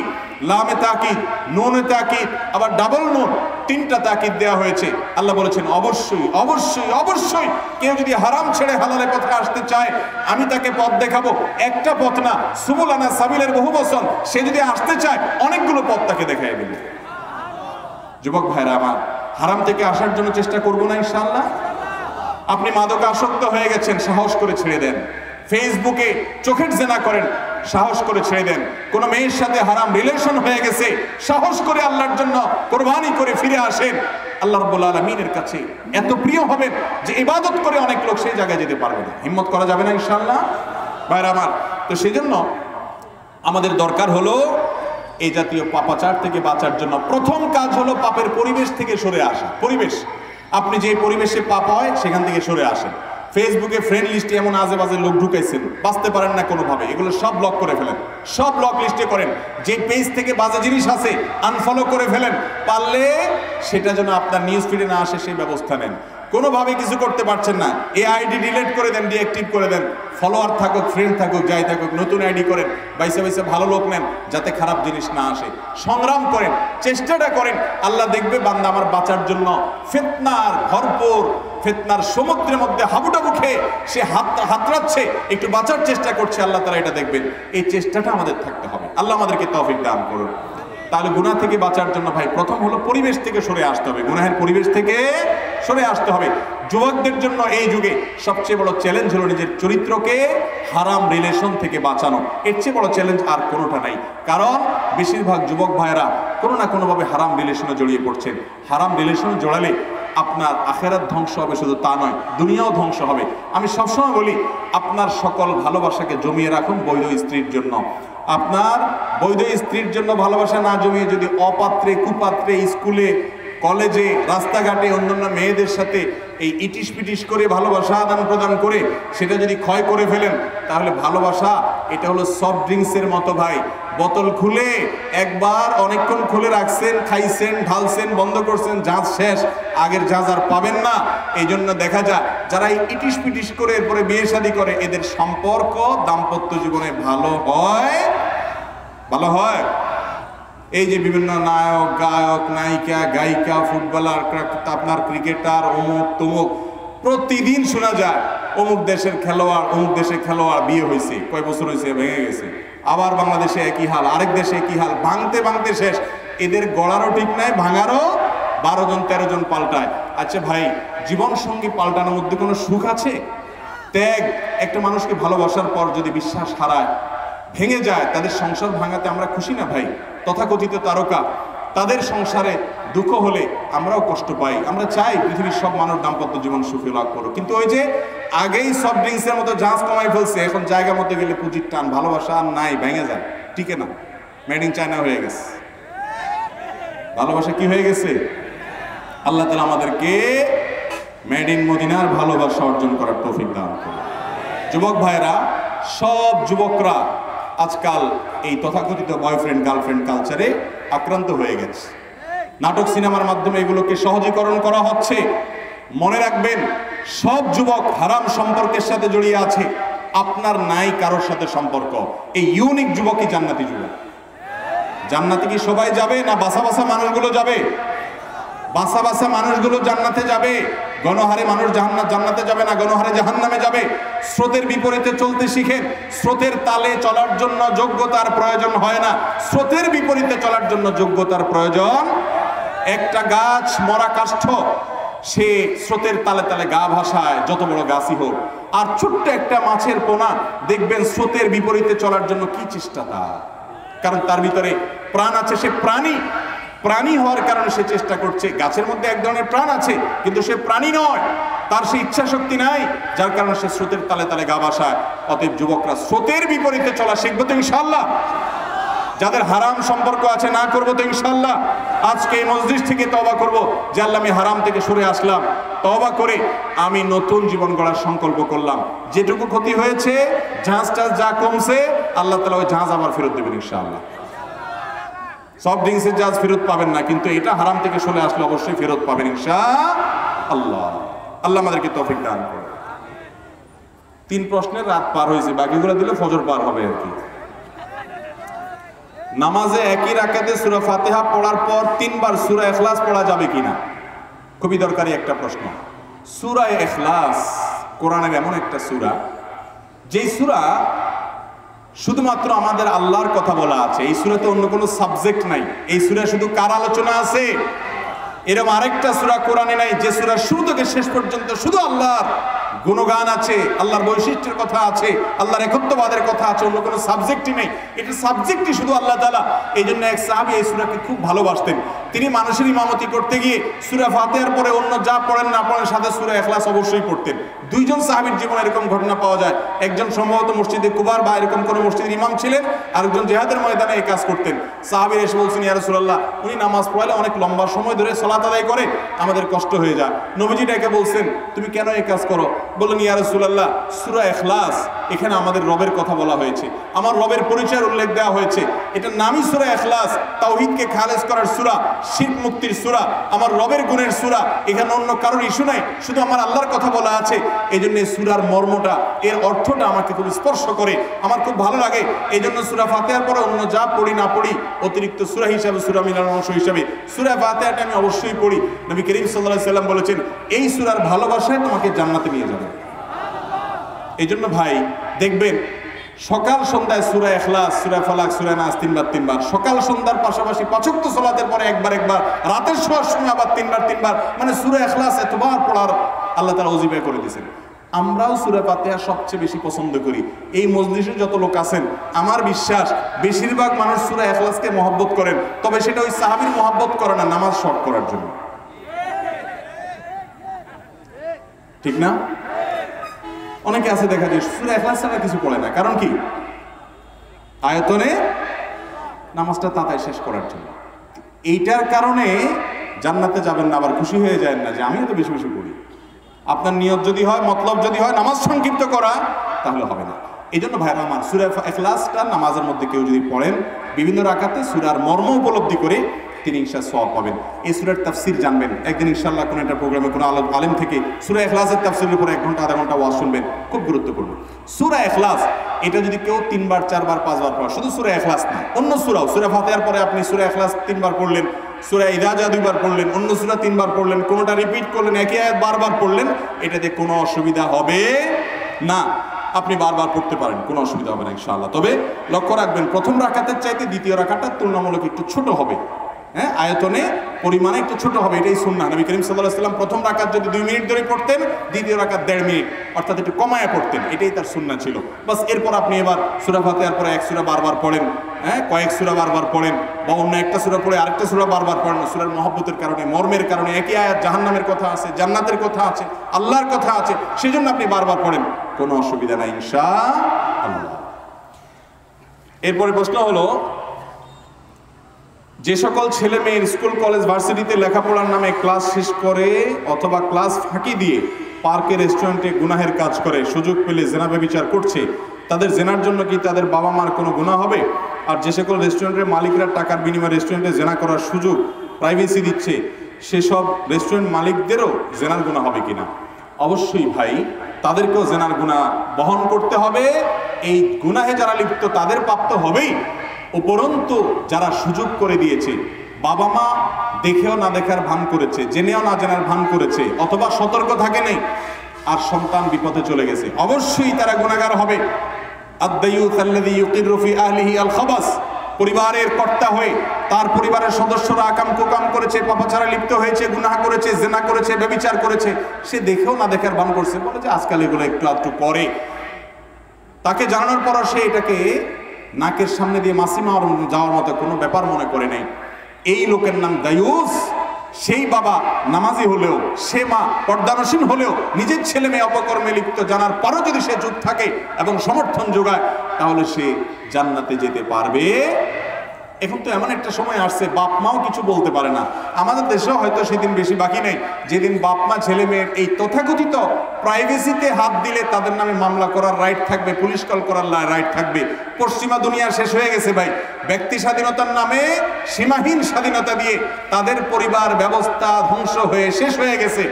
আমি জাপানের টোকিওতে যাওয়ার পর এক ভাই আমাকে বললেন, ভাই বহুত কষ্ট করে দেশ থেকে পরিবার আনছি, অনেক কষ্ট করে উপার্জন করে পয়সা কামাই করে তাদেরকে এখানকার পাসপোর্ট নিয়ে দিচ্ছি, এখানে তারা বসবাস করে। ছোট থাকতে বাচ্চাটা আনছি, এখন ক্লাস 7-8 দিকে পড়ে। একদিন একটা অপকর্ম করছে, ওর জীবন ধ্বংস হবে, আমি বাবা হিসাবে একটু ওরে ধমক দিয়ে মানা করছি। সে পুলিশ কল করছে, পুলিশ এসে আমার হ্যান্ডকাপ পরে নিয়ে গেছে। নিয়ে এর পরে কয়েকদিন জেল টেলে রাখা বলতেছে, আসো, তোমার ব্যাপারে রায় হয়েছে যে তোমার এই ছেলে তোমার সংসারে, তোমার বাসায় আর থাকবে না, কারণ এর আগেও তুমি একবার ধমক দিছিলা। অতএব তাকে তুমি বাসা ভাড়া করে দিবা, সে আলাদা থাকবে, টাকা দিবা তুমি, সে আলাদা থাকবে, সেখানে ফষ্টি নষ্টি করবে, তুমি কিচ্ছু বলতে পারবা না, চায়া চায়া শুধু দেখবা। কি বলেন, খুব সুখের সংসার না? সন্তানের জন্য বাবা মার চাইতে সরকারের মায়া যদি বেশি হয় তাহলে আলামত খারাপ। সন্তানের জন্য বাবা মার চাইতে যদি প্রশাসনের মায়া বেশি হয় সেটা আলামত কখনো ভালো। মার চাইতে মাসির দরদ কখনো বেশি হওয়ার কথা। হ্যাঁ, অনেক বাপ মা জুলুম করে সন্তানের উপরে, অবশ্যই প্রশাসন সেখানে হস্তক্ষেপ করতে হবে। কোনো বাবা মা মূর্খতার কারণে, অজ্ঞানতার কারণে কোনো মেয়ের প্রতি জুলুম করছে, ছেলের প্রতি জুলুম করছে, অবশ্যই প্রশাসন সেখানে হস্তক্ষেপ করতে হবে। কিন্তু সন্তানের ভালো মন্দ বোঝার জন্য মা বাবার চাইতে আর দুনিয়াতে কে আপন আছে? ভাইরা আমার, তো এই মা বাবা যদি সন্তানের অন্যায় আচার কাছে কি হবে, দায়ী হতে হবে। অতএব সবাইকে সাবধান হতে হবে। আমি তো বলি ভাই, সেই যুবক এখন সোনার হরিণ, সেই যুবতী এখন সোনার হরিণ যার যৌবনে কোনো কালিমা কাদা লাগে নাই। বুক ফুলিয়ে, বুক উঁচু করে, টান টান করে আল্লাহকে সাক্ষী রেখে বলতে পারবে কোন মেয়েলি অপকর্মের সাথে আমি কখনো জড়াই নাই, ইনবক্সে কোনো চ্যাট, আজে বাজে কোনো আলাপ সালাপে জড়াই নেই। এরকম ছেলে মেয়ে পাওয়া এখন সোনার হরিণ হয়ে গেছে। আল্লাহ তাআলা আমাদের যুবক ভাইদের চরিত্রগুলোকে হেফাজত থাকে রাখার তৌফিক দান করুন। কিয়ামতের ময়দানে 7 শ্রেণী মানুষ যে আরশের নিচে ছায়া পাবে, এর ভিতরে বেশিরভাগ যুবকদের আইটেম বেশি, যে জেনার অফার পাওয়ার পরেও হারাম রিলেশন করার জন্য গার্লফ্রেন্ডের অফার পেয়েছে, বয়ফ্রেন্ডের অফার পেয়েছে, এরপরে সে বলেছে ইন্নী আখাফুল্লাহ। তোমার মতো এই জেনার করার মতো উপযুক্ত মানুষের অফার পাওয়ার পরও আমি আল্লাহর ভয়ে তোমাকে ডিনাই করলাম, অস্বীকার করলাম। এগুলোর জন্য বুকে বল লাগে ভাই। যারা ঢিলা ওরা চলে যায়, যারা ঢিলা তারা কি করে? ঢিলা বুঝেন? ডাক আসছে, চলে গেছে, কাইতে হয়ে গেছে, শেষ। আর যাদের মেরুদণ্ড আছে, বুকে বল আছে, তারা হারামকে না করতে পারে। এটার ইমানি শক্তি বলে, মেরুদণ্ড বলে। ডায়রিয়ার রোগীর মতো যারা ডাইরেক্ট হয়ে গেছে, যেখানে যে ডাকে সেখানে সে দৌড় দেয় রয়েছে। তবে বর্তমানে তরুণ আলেমদের মধ্যে ঐক্যের একটা মানসিকতা তৈরি হয়েছে, যা ব্যাপকভাবে শুরু করেছিলেন আব্দুল্লাহ জাহাঙ্গীর রহমাহুল্লাহ। তো আপনাদের ঐক্যের ব্যাপারে, তো আলেমদের ঐক্যের ব্যাপারে আপনাদের কোনো বিশেষ কার্যক্রম আছে কিনা? আমাদের করণীয় কি? জাযাকাল্লাহু খাইর। ভাই, যিনি এটা লিখেছেন তাকে বলতে চাই, আমাদের করণীয় হলো যে, এই কথাটা আব্দুল্লাহ জাহাঙ্গীর রহমাহুল্লাহ বলে গেছেন যে উম্মাহকে এক করার মতো সেরকম ক্ষমতা পাওয়ার আমার হাতে নাই যে সবাইকে এক করে ফেলবো। আর সব মত ছেড়ে সবাই একমত চলে আসবে, এটা কোনোদিন সম্ভাবনা দরকারও নেই।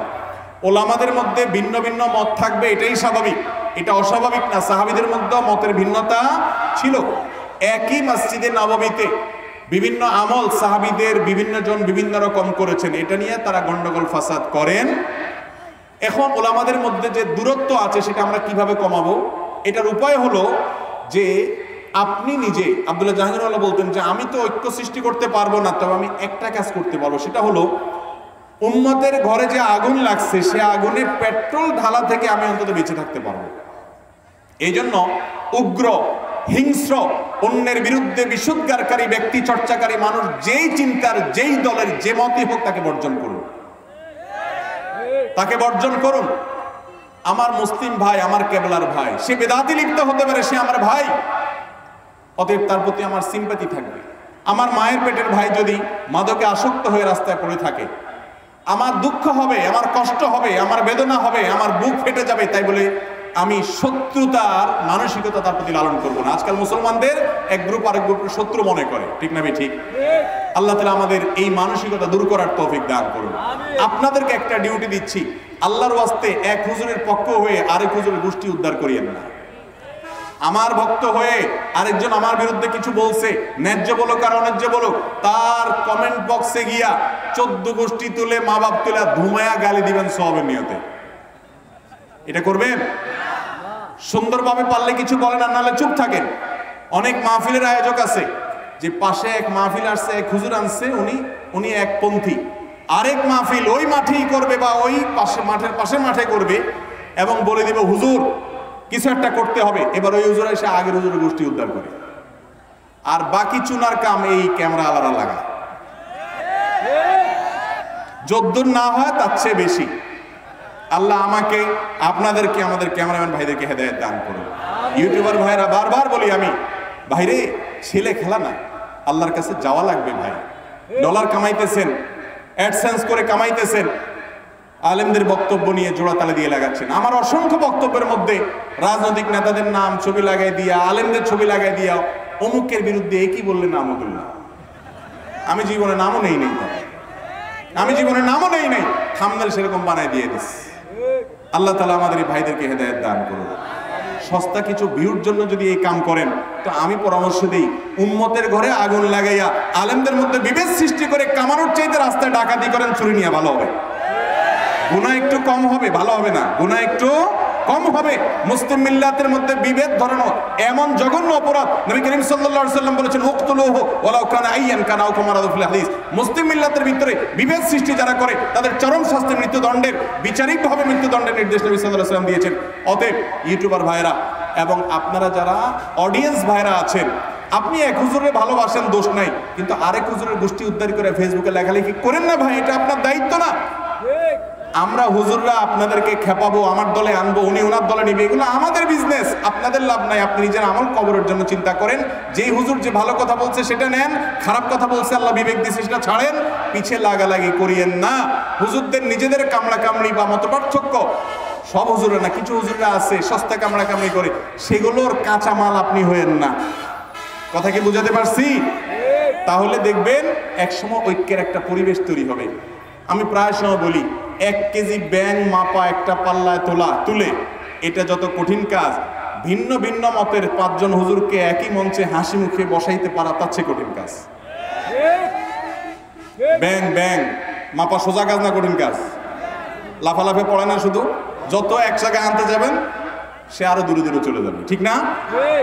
তো এই জন্য ভিন্ন মতের আলেমরা একসাথে হলে, একটু ছবি টবি দেখলে পাবলিক খুশিতে, সাধারণ মানুষের মধ্যে তৃষ্ণা আছে, এদেশে মানুষের মধ্যে কল্যাণই কল্যাণ।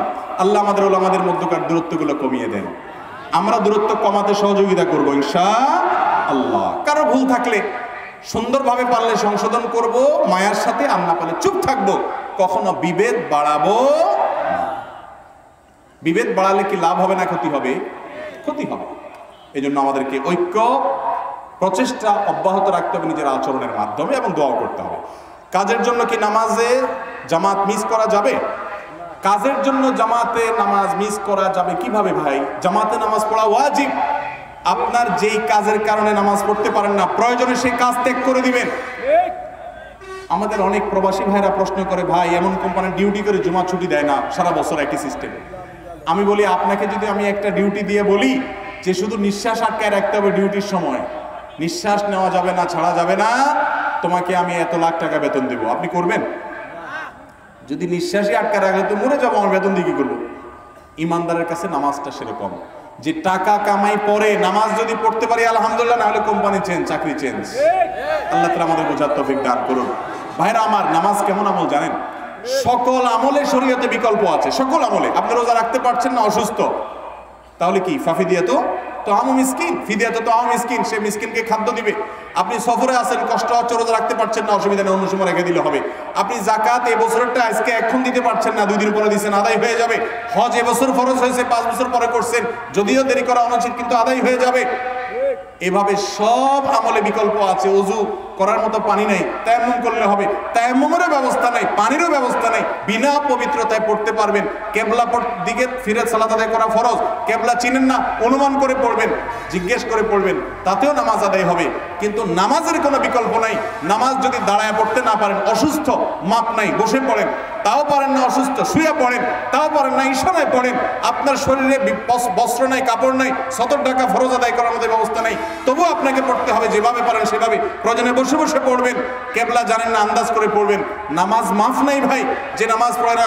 ওমর রাদিয়াল্লাহু আনহু বলেছেন, লা হাজ্জা ফিল ইসলামের ইমান তারাকাস সালাহ, যে ব্যক্তি নামাজ ত্যাগ করে ইসলামের তার কোনো হিস্সা নাই, তার কোনো অংশ নাই। কোরআনে আল্লাহ বলেছেন, ফাইন আকামুস সালাহ ফাইন তাবু ওয়া আকামুস সালাহ ওয়া আতাউজ যাকাহ ফাইখওয়ানুকুম ফিদ্দিন।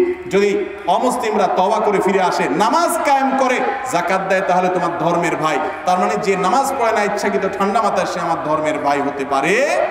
এই জন্য ফুকাহা ইকরামের অনেকে বলেছেন, ইচ্ছাকৃত ঠান্ডা মাথায় নামাজ ত্যাগ করলে কাফের হয়ে যায়। যদি ইমামে আজম আবু হানিফা রাহিমাহুল্লাহর মত হলো, আর অনেক ওলামাদের মত হলো যে নামাজ না পড়লে কি হবে, তার মধ্যে অপরাধ বোধ আছে, নামাজ পড়ে না সেজন্য সে লজ্জিত, সে পড়বে, সে নিয়ত আছে, নিজেকে ভৎসনা করে যে আমি নামাজ না পড়ে খারাপ কাজ করি, তাহলে এই ব্যক্তি কাফের হবে না। এবং এই মতটাই বিশুদ্ধ, এবং এই মতের কারণে আমরা বেঁচে গেছি।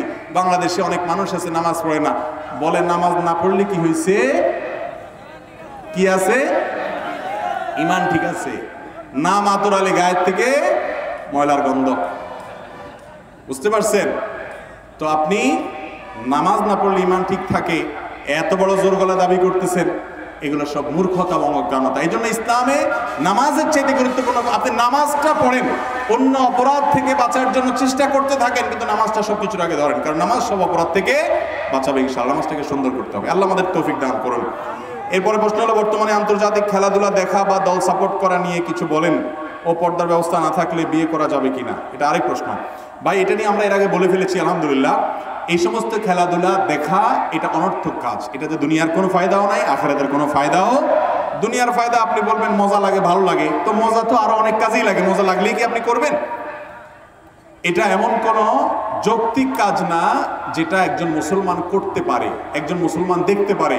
আরব আজম পৃথিবীর প্রায় সকল, বিচ্ছিন্ন এক দুজন থাকতে পারে ভিন্ন মতের, প্রায় সকল ওলামা একরাম একমত যে এই সমস্ত খেলাধুলা দেখা, এগুলার পেছনে পড়া এটা জায়েজ নাই। বিশেষ করে টেলিভিশনে যখন আপনি দেখবেন, তখন আপনি খেলার সাথে আরো অনেক কিছু দেখবেন কি দেখবেন না, দেখতে বাধ্য কি বাধ্য না। এবং এগুলো আপনার মধ্যে নেশা তৈরি করে, নামাজের মনোযোগিতা নষ্ট করে, অমুসলিমদের প্রতি ভালোবাসা তৈরি করে, আরো বহু কারণ আছে যে কারণে এই খেলা দেখা জায়েজ নাই। ভাইয়েরা আমার, সবাই দেখে, সারা দেশে মানুষ দেখে, তা আপনিও দেখবেন। জাহান্নামে তো যাবে গড়পড়তায়, জান্নাতে যাবে বাসা বাসা মানুষ। আপনি বাসা মানুষ হওয়ার চেষ্টা করেন। আল্লাহ আমাদের তৌফিক দান করুন। অনেকেই গোসলের পর পুনরায় ওযু করে নামাজ আদায় করে থাকেন, গোসলের পর ওযু করা যাবে কিনা? গোসল যদি সুন্নাহসম্মত উপায় করেন, তাহলে সেক্ষেত্রে গোসলের পরে আর কি লাগবে না, ওযু লাগবে। গোসলের সুন্নাহসম্মত উপায় কি? ফরজ গোসল কিভাবে করবেন? ফরজ গোসল করবেন, তার পদ্ধতি হলো, প্রথম কাজ, শরীরে কাপড়ে যে জায়গায় নাপাক লেগেছে ওই জায়গা আগে পানি দিয়ে ধুয়ে ফেলবেন। কাপড়ে থাকলে ডোলে কয়েক ডলা দিয়ে চিবা দিবেন, পাক হয়ে যাবে। শরীরে আছে ধুয়ে ওটাকে দূর করে ফেলবেন, আর দেখা যায় না, পাক হয়ে যাবে। এরপরে দুই হাতের কবজি ভালো করে ধোবেন, তিনবার কুলি করবেন, নাকে পানি দিবেন এবং মুখ ধোবেন হাতের কোণে পর্যন্ত, অর্থাৎ ওযুর কাজগুলো করবেন, মাথা মাসা করবেন। এই পর্যন্ত করছেন, শুধু পাও ধোয়া বাকি, বাস ওটা বাকি থাকবে। এরপর বিসমিল্লাহ পড়ে আপনার গোসল করা শুরু করেন। আপনার মাথায় পানি দেন, শাওয়ারের পানি নেন, পুকুরে ডুব দেন, এরপর আপনি গোসল করেন। গোসল শেষ, আসার সময় দুই পায়ের টাকনু পর্যন্ত ধুয়ে চলে আসেন। তাহলে গোসল প্লাস ওযু একসঙ্গে হয়ে গেছে। এইরকম গোসলের পরে আর আলাদা ওযু করার দরকার নাই। কথা কি বুঝাতে পারছি? গোসল করলে ওযুর অঙ্গগুলো ধোয়া হয় কি হয় না?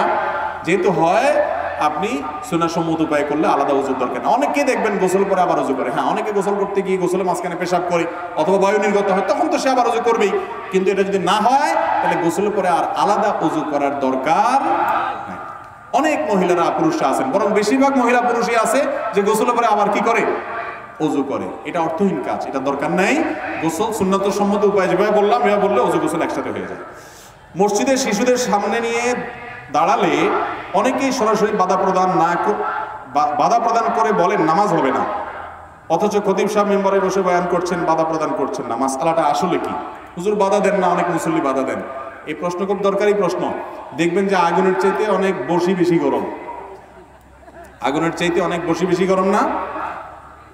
হুজুর বাধা দেয় না, কিন্তু অনেক মুসল্লি আছে, উনি বড় হুজুর, বাচ্চারা ডিস্টার্ব করলে চিৎকার করে ওঠে। খুব ভালো করে শুনে রাখেন, মুসলমানদের মসজিদে ছোট বাচ্চাদের ডিস্টার্বকে সহ্য করতে হবে। মুসলমানদের মসজিদে ছোট বাচ্চাদের ডিস্টার্ব সহ্য করতে হবে, কারণ আজকের বাচ্চা আগামীর মুসল্লি, আজকের শিশু আগামী দিনের, তাকে মসজিদে আসার অভ্যাস করতে হবে কি হবে না? বিশেষ করে যখন বয়স 6-7 হয়ে যাবে, ভালো মন্দ বুঝতে শিখবে, তখন সে অবশ্যই বাবার সাথে মসজিদে আসবে, একটু আধটু ডিস্টার্ব করবে, দৌড়াদৌড়ি করবে। এই জন্য আল্লাহর ওয়াস্তে বাচ্চাকে ধমক দিবেন না। বেশি সীমালঙ্ঘন করলে বাচ্চার বাপকে, বড় ভাইকে, যার সাথে আসছে তাকে আলাদা করে ডেকে নিয়ে, বাচ্চার সামনে না। আমি একবার এক লোককে ধরছি, বাচ্চার সামনে বাচ্চার বাপরে 3-4 জন মিলে হামলে পড়ছে। হ্যাঁ, তুমি বাচ্চা নিয়ে মসজিদে আসছো। ওই বাচ্চা মনে করতেছে, আরে আমার বাপ যে কত বড় অপরাধ করছে, এই ভুল আর জীবনে করা যাবে না, আর জীবনে করা যাবে না। ভাইরা আমার, এই মূর্খতার কারণে আমি তখন তাদেরকে বলেছি পিঠে হাত দিয়ে, যে আপনারা যে কাজটা করলেন, এই লোকটার বাচ্চাকে তিনি সামলান নাই, লাগামহীনভাবে ছেড়ে দিয়েছেন, বেশি সীমা লঙ্ঘন করে ফেলছেন। চাইলে তিনি একটু কন্ট্রোল করার চেষ্টা করতে পারতেন, এটুকুও করেন নাই। আপনি তাকে আলাদা বুঝান যে ভাই, মানুষের নামাজে মনোযোগ যেন নষ্ট না হয়, একটু চেষ্টা করবেন নিয়ন্ত্রণ করার, নিজের পাশে দাঁড় করাবেন। এবং নামাজের কাতারের মধ্যে বাচ্চাদেরকে অবশ্যই দাঁড় করানো যাবে, বিশেষ করে তারা যে দুষ্টামি করবে পিছনে গিয়ে, সেটা থেকে বাঁচানোর জন্য, এতে কোনো অসুবিধা। এরপরে মাঝখান দিয়ে যখন সিজদা চলে যাবেন, ফুটুস করে সে বাইরে দিবে দৌড়, তো বাইরে হয়ে দৌড় দিলে একটু সবর করবেন। আপনি এই বাচ্চাদের কষ্ট এবং এদের ডিস্টার্ব সহ্য করতে পারেন না। ঘটনা শুনেন, আমাদের প্রিয় নবী সাল্লাল্লাহু আলাইহি সাল্লাম নামাজে গেছেন, তার কোনো এক নাতি হাসান বা হোসেন রাদিয়াল্লাহু তাআলা আনহুমা পিঠের উপরে উঠে বসছে। খেয়াল করেন, উনি গেছেন সিজদা, পিঠের উপরে নাতি উঠা বসে আছে। হাদিসে আসছে যে নবী করিম সাল্লাল্লাহু আলাইহি সাল্লাম নাতি যতক্ষণ পর্যন্ত ঘোড়ার পিঠে বসে তার মনের স্বাদ মিটিয়ে একা একা না নামছে ততক্ষণ পর্যন্ত নবীজি উঠার চেষ্টাও করেন না। দেখেন, বাচ্চা ডিস্টার্ব করছে, তিনি তাসবিহ আর পড়তেছেন, সবর করছেন। এবং এই হাদিস যত কিতাবে বর্ণিত হয়েছে, কোন কিতাবে আমি অন্তত পাই নাই যে সালাম ফেরানোর পরে নবীজি ফাতেমা রাদিয়াল্লাহু আনহাকে ডেকে ধমক দিচ্ছেন, তুমি কেন বাচ্চাকে ধরে রাখো, আমার নামাজের মনোযোগ নষ্ট করছে। না, নবীজি এরকম করেন নাই। তার মানে বাচ্চাদের এতটুকু একটু ডিস্টার্ব সহ্য করার মতো শক্তি থাকতে, বুড়া মুরব্বীরা ভালো করে শুনে রাখেন, অনেক মুরব্বীরা আছেন, চাচারা আছেন, বাচ্চা আসলেই ধমক দেয়। বাংলাদেশের প্রথম শ্রেণীর 5 জন আলেমের নাম উল্লেখ করলে একজন আলেম হবে, আমি নাম বললাম না। ওনার ছেলে একটা ইউনিভার্সিটিতে পড়ে, ইসলামিক ইউনিভার্সিটিতে। আমাকে বললো যে ভাই, এই বিষয়ে আপনি একটু কথা বলেন, কারণ আমার ছোটবেলার কথা এখনো মনে আছে। ঢাকার এক এলাকাতে বড় হয়েছি, মসজিদে গেলেই কিছু মুরব্বীদের চেহারা সব ভাসে উঠে, যে কি বিভৎস চেহারা, হাত পা গোছায় মনে হয় যে যুদ্ধ করতে আসছে। বাচ্চাদের এতটুকু ডিস্টার্ব সহ্য করে। তবে হ্যাঁ, 2 বছর, 2.5 বছর, 1.5 বছরের বাচ্চা নিয়ে আসবেন, পেশাব করে দেবে মসজিদে উল্টাপাল্টা, ও তো নামাজে কিছু বুঝেই না, অত আগে আনবেন না। যখন নামাজ বুঝতে শিখে তাকে মসজিদে আনবেন, অভ্যস্ত করবেন এবং চেষ্টা করবেন নিয়ন্ত্রণ করার। কিছুটা একটু আধটু হলে অন্যরা সবর করবেন। আল্লাহ আমাদের বুঝার তৌফিক দান করুন। আমাদের সাহাবা একরাম তাদের বাচ্চাদেরকে মসজিদে নিয়ে আসতেন। সাহাবীদের বাচ্চাদের সব ফেরেশতা ছিল, কিচ্ছুই করে না। এই ব্যাপারটা এমন না ওই যে নবীজির নাতি, এত বড় সাহাবী পরে হয়েছেন, শিশুকালে উনি নিজের নানার পিঠে উঠে বসে আছে। তাহলে বোঝা গেল যে বাচ্চারা তখনও টুকটাক ডিস্টার্ব করছে, নবীজি ধমক দেন। অতএব আল্লাহ নবীর সুন্নাত অনুযায়ী মসজিদে বাচ্চাদেরকে ধমক দেব। তবে বাচ্চা বেশি, অনেক বাপ মা আছে বেশি বেলাইন, আয়না ছেড়ে দিছে, সারা গরুর মতো যা খুশি তা করছে, বাপের তাকায়ও না, জিজ্ঞাসা করে না। এক্ষেত্রে বাপরে ডাইকে আলাদা বুঝাই দিবেন এবং মায়ার সাথে বলবেন। এরপর প্রশ্ন হলো, আজকাল দেখা যায় যে সড়কে মহাসড়কে গাড়ি দাঁড় করাইয়া ছোট ছোট বাচ্চা দিয়া গাড়ি থামাইয়া নতুন নতুন মসজিদে ওয়াজ মাহফিলের জন্য টাকা তোলা হয়। এটা সম্পর্কে ইসলাম কি বলে? ভাই, এক সময় এদেশে মানুষের এত আর্থিক সঙ্গতি ছিল না, মসজিদ মাদ্রাসাগুলো, ওয়াজ মাহফিলগুলো এভাবে কষ্ট করে কালেকশন করা ছাড়া টিকানো যেত না। আলহামদুলিল্লাহ, এখন আল্লাহ তাআলা অনেক আহলে খায়ের, পয়সাওয়ালা মানুষ দিয়েছেন, মন দিয়েছেন, যে মসজিদের জন্য, মাদ্রাসার জন্য, ওয়াজ মাহফিলের জন্য হাজার হাজার লাখ লাখ টাকা তারা দান করে, অকাতরে দেয়। ওলামায়ে কেরাম একটু চেষ্টা করলেই সেগুলো কালেকশন করে তারা মসজিদ মাদ্রাসা চালাতে পারেন। রাস্তাঘাটে এখনকার প্রেক্ষাপটে, বাস্তবতায় অন্তত আপনি মাইক লাগিয়ে, অনেক এলাকা ফিতা টাঙ্গায়া, ফিতা ধরে 2 পাশে 2 জন দাঁড়ায়, যে গাড়ি আসলে ফিতা ধরে আটকাইছে, মানে আপনি জবরদস্তি দাঁড়ান, এবং এরপরে টাকা কালেকশন করা হয়। সেখানে ভিন্ন ধর্মের মানুষ থাকতে পারে, আপনি তাকে বাধ্য করছেন, বিরক্ত করছেন, সে ইসলামের প্রতি বিরক্ত হচ্ছে। এমনকি কোনো তাড়াহুড়াকারী কোনো ব্যক্তি, তার হয়তো জরুরি কোনো কাজ যাইতে হবে, আপনি তার গতি থামাচ্ছেন। এইভাবে বাধ্য করে, থামিয়ে, লজ্জায় ফেলে টাকা উপার্জন করে সেই টাকা দিয়ে ওয়াজ মাহফিল করবেন না। আমার ওয়াজ মাহফিলের দাওয়াত নিতে হলে ফর্ম ফিল আপ করতে হয়, সেখানে অনেকগুলো শর্ত দেওয়া আছে। এর ভিতরে একটা প্রশ্ন আছে যে মাহফিলের কালেকশন কিভাবে হয়, অর্থ কিভাবে সংগ্রহ করেন। যদি আমরা দেখি এই টাইপের কোনো কালেকশন হয়, আমরা সেই মাহফিলে যাই না। কারণ আমরা বলি, ভাই আপনাদের সঙ্গতি নাই, হাদিয়া কমায়া দেন, কিন্তু আল্লাহর হস্তে ইসলামকে এভাবে অপমানকর ভাবে মানুষের সামনে উপস্থাপন করবেন। অনেক মাদ্রাসা ছোট ছোট বাচ্চাদেরকে দেখা যায় রাস্তায় রশিদ নিয়ে বেরোছি, এগুলো একটা অরিজিনাল মাদ্রাসা না, অরিজিনাল মাদ্রাসা এগুলো হয় না। এগুলো মাদ্রাসার নামে বিজনেস খুলে 2-4 জন অসাধু মানুষ করে।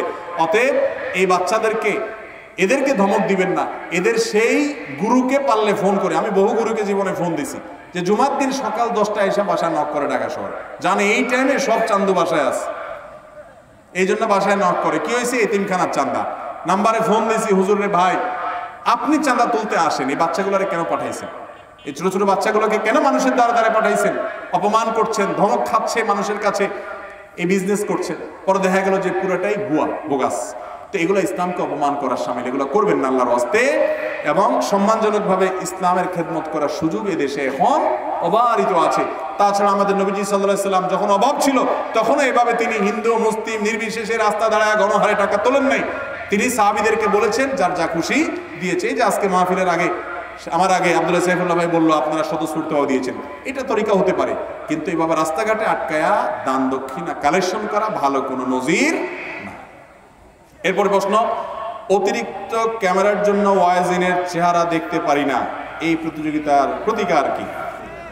ক্যামেরাম্যানদের বিরুদ্ধে গেছে, এই প্রশ্নের উত্তর এরা দিবে না ইউটিউবে, এরা এটা কাইটা ফেলে দিবে না। আলহামদুলিল্লাহ আমাদের আজকের ক্যামেরাম্যানরা তো সবাই ভালো, মাশাআল্লাহ। দেখেন কত সুন্দর নিচে রাখছে। এখন তো আপনাদেরকে আমি দেখছি, আপনারা আমাকে দেখছেন, এটা পদ্ধতি হওয়া উচিত। অন্য ক্যামেরাম্যান ভাইরা যারা বিভিন্ন ওয়াজ মাহফিল রেকর্ড করেন, এখান থেকে শিখবেন। এই যে কত সুন্দর করে আলাদা স্ট্যান্ডে করে নিচে দিচ্ছে। আমি সবসময় বলে দিই ক্যামেরাম্যান ভাইদেরকে যে ভাই, আল্লাহর ওয়াস্তে বক্তার চেহারার এখানে আপনি ঢেকে ফেলবেন না। যে ক্যামেরা, অনেক বক্তা আছে ওখান থেকে বক্তারা কিচ্ছু দেখে না, শুধু ক্যামেরা কালা কালা দেখে, ক্যামেরার তার কালো কালো দেখে না। ভাই এটা উচিত না। এই যে মাশাআল্লাহ ওনাদেরকে বারবার বলে দিছি আমি, ওনারা সেটা আমল করছেন যে আলাদা স্ট্যান্ডে নিচে থাকবে এবং উপরে শুধু মাইক থাকবে, যাতে করে অন্যরা দেখতে পারে। এটা একটা আপনার একটা দৃষ্টান্ত হতে পারে, দৃষ্টান্ত কেস। এটাকে দেখে অন্যরা অনুসরণ করবেন। অতএব যিনি প্রশ্ন করছেন অন্যান্য মাহফিল দেখে প্রশ্ন করছেন, এই মাহফিলে মাশাআল্লাহ কি আছে? ঠিক আছে, আলহামদুলিল্লাহ।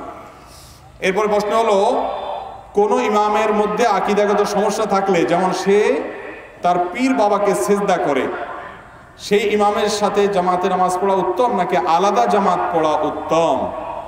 ভাই, কোন ইমাম যদি কোনো কবরে, মাজারে বা জীবিত কোনো পীরকে সিজদা করে, তাহলে অবশ্যই তার পিছনে নামাজ পড়া জায়েজ হবে।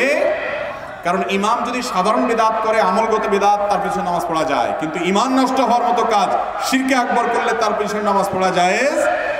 কিন্তু তার মানে একা একা পড়বেন না, আশেপাশে অন্য কোনো মসজিদে যেই ইমামের ভিতরে এরকম বড় সমস্যা নাই, তার পিছনে নামাজ পড়বেন, অথবা 2-4 মিলে আলাদা জামাত করবেন, তারপরেও জামাত ত্যাগ করবেন না। আজকাল অনেক ভাই আছে বলে যে আমাদের ইমাম সাহেবের বিদআত করে, এই জন্য আমরা একা একা বাসায় নামাজ পড়ি না। একা একা জামাতে নামাজ পড়বেন না। হাজ্জাজ ইবনে ইউসুফ সাহাবীদের রক্তচোষা, এত বড় জালেম অত্যাচারী শাসক, এবং মদ খেয়ে নামাজ পড়াইতো। একবার ফজর নামাজ 2 রাকাতের জায়গায় 4 রাকাত পড়াইছে।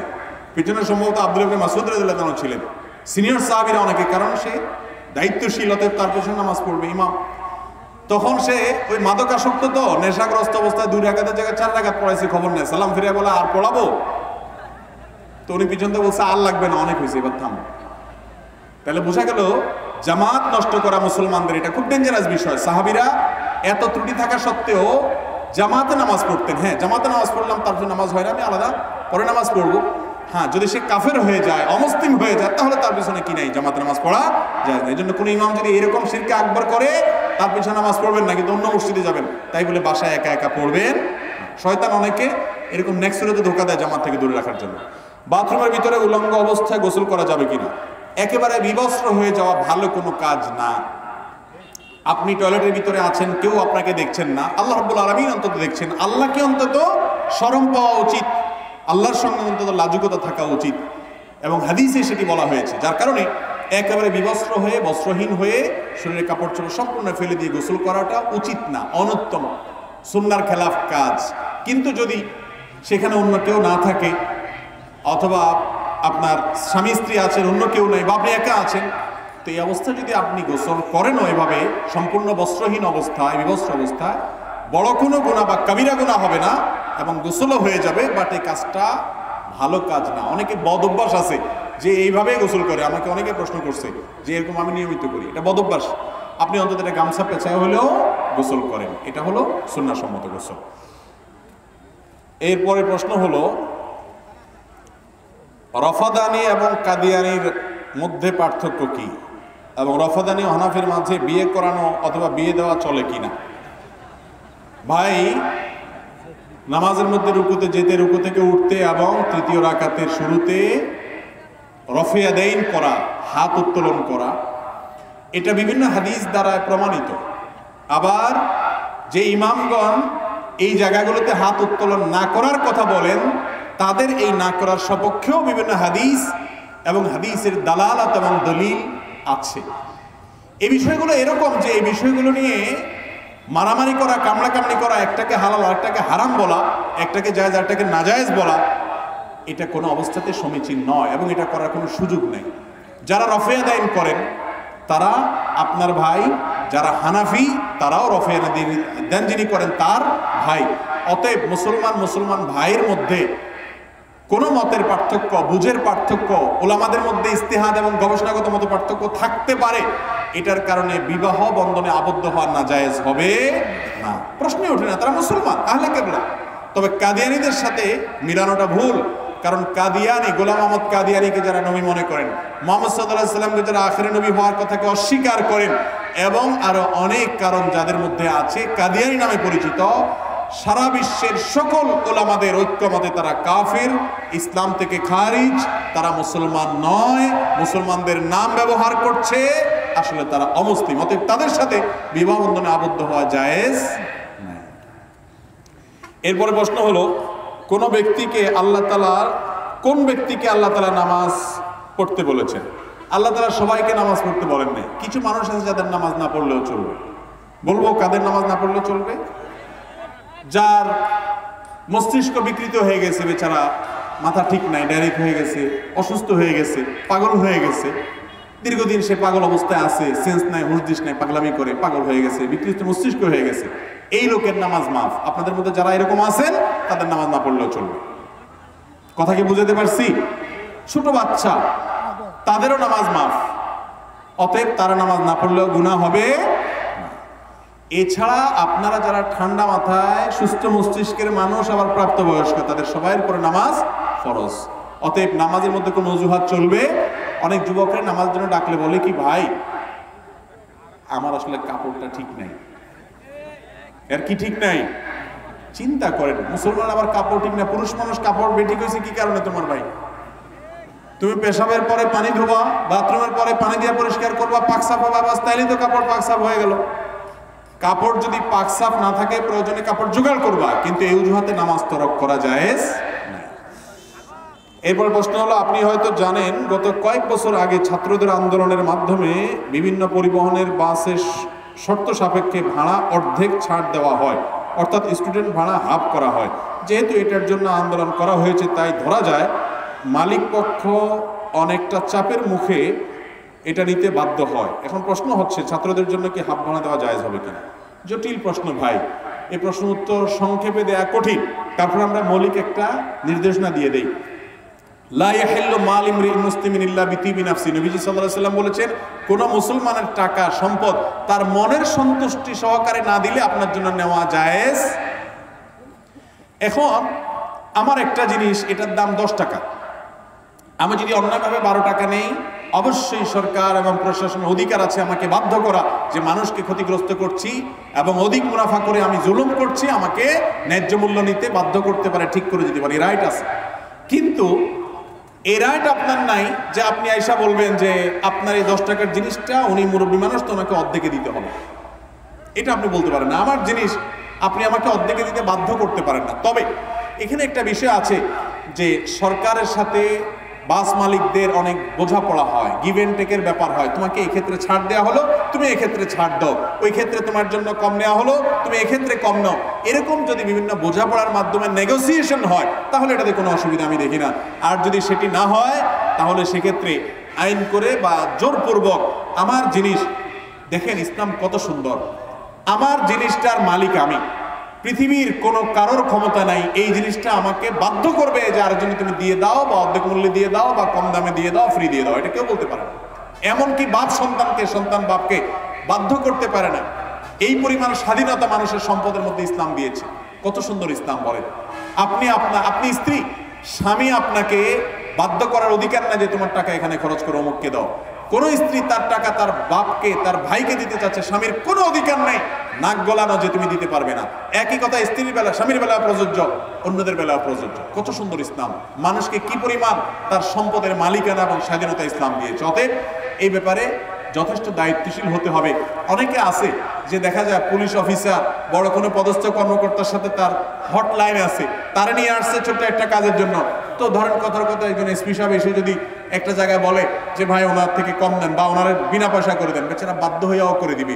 তো এরকম বাধ্য হইয়া আরেকজনের প্রেসার দিয়া যদি আপনি সুবিধা নেন, সেটা জায়েজ হবে। এরপর প্রশ্ন হলো, আমি পিতামাতাকে কষ্ট দিতে চাই না, আমার ভালো কথাটা পিতামাতার বিপরীত বুঝে পিতামাতা কষ্ট পায়, তাহলে করণীয় কি? আপনি ঠিক বলছেন, আপনি কোনো বেয়াদবি করেন নাই, তারপরও তারা ভুল বুঝছে, এরকম যদি হয় আপনার কোনো অসুবিধা হবে না। তবে আপনি তাদের সাথে বেয়াদবি করেন না, এটা নিশ্চিত হতে হবে।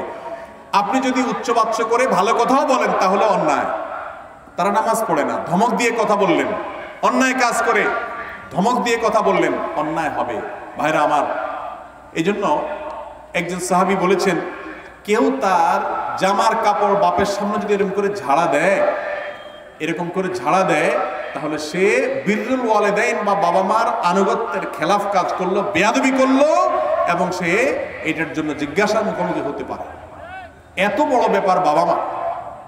আমাদের আজকাল সবচেয়ে বেশি যার সাথে রুক্ষ ব্যবহার করার রাইট আছে বলে আমরা মনে করি, যার সাথে যা তা বলা যায়, তার নাম হলো মা বাবা।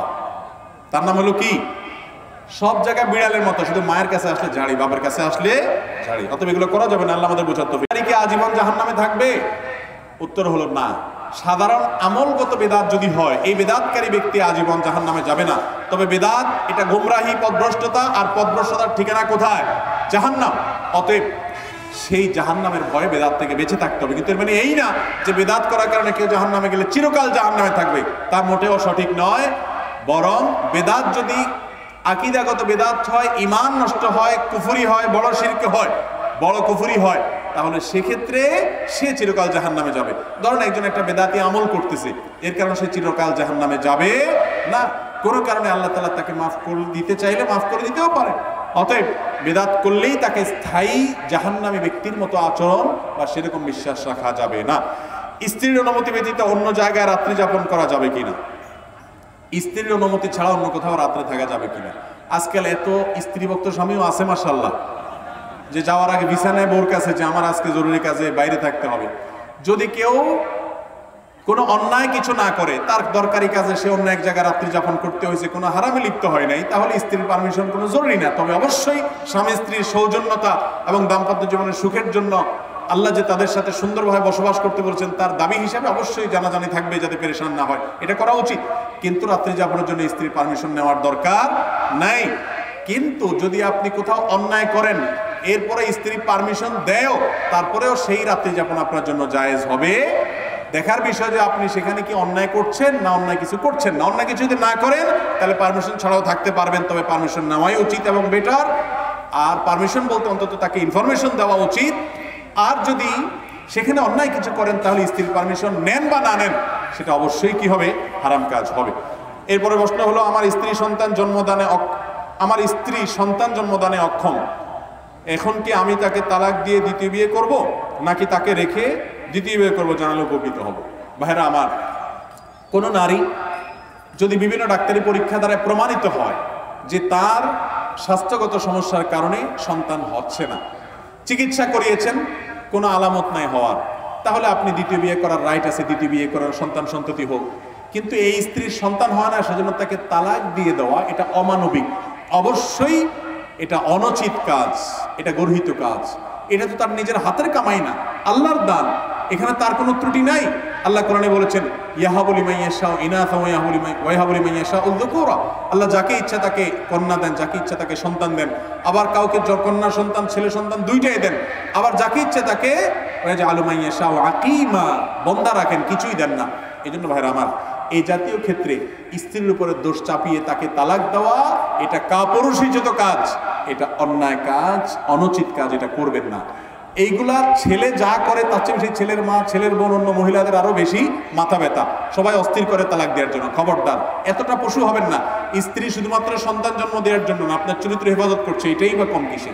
অতএব এতটুকু মানবিক আমাদের হতে হবে। আমাদের সমাজে নারীরা নির্যাতিত, নানাভাবে নির্যাতিত, স্বামী নির্যাতন করে, ননদে নির্যাতন করে, দেবর ভাষণ নির্যাতন করে, শ্বশুর শাশুড়ি নির্যাতন করে। পরের ঘরের একটা মেয়ে তার সংসার ছেড়ে চলে আসছে, এই ঘরের প্রত্যেকটা মানুষের উচিত তাকে আপন করে নেওয়া, কারণ সে আপনকে ফেলে দিয়ে আপনাকে পরকে আপন করতে আসছে। আপনার আন্তরিকতা ছাড়া সে এখানে সুখে থাকতে পারে না। এই জন্য যেসব শ্বশুর শাশুড়ি বৌমাকে ডিস্টার্ব করেন, দেবর ননদরা খোঁচাখুচি করেন, ভাইকে খেপিয়ে তোলেন, তারা মনে রাখবেন সবাই জালেমের খাতায় নাম যাবে, এবং এই পুত্রবধূ মাজলুম তার পক্ষে আল্লাহ রাব্বুল আলামিন থাকবেন আর জালেমের বিরুদ্ধে থাকবেন।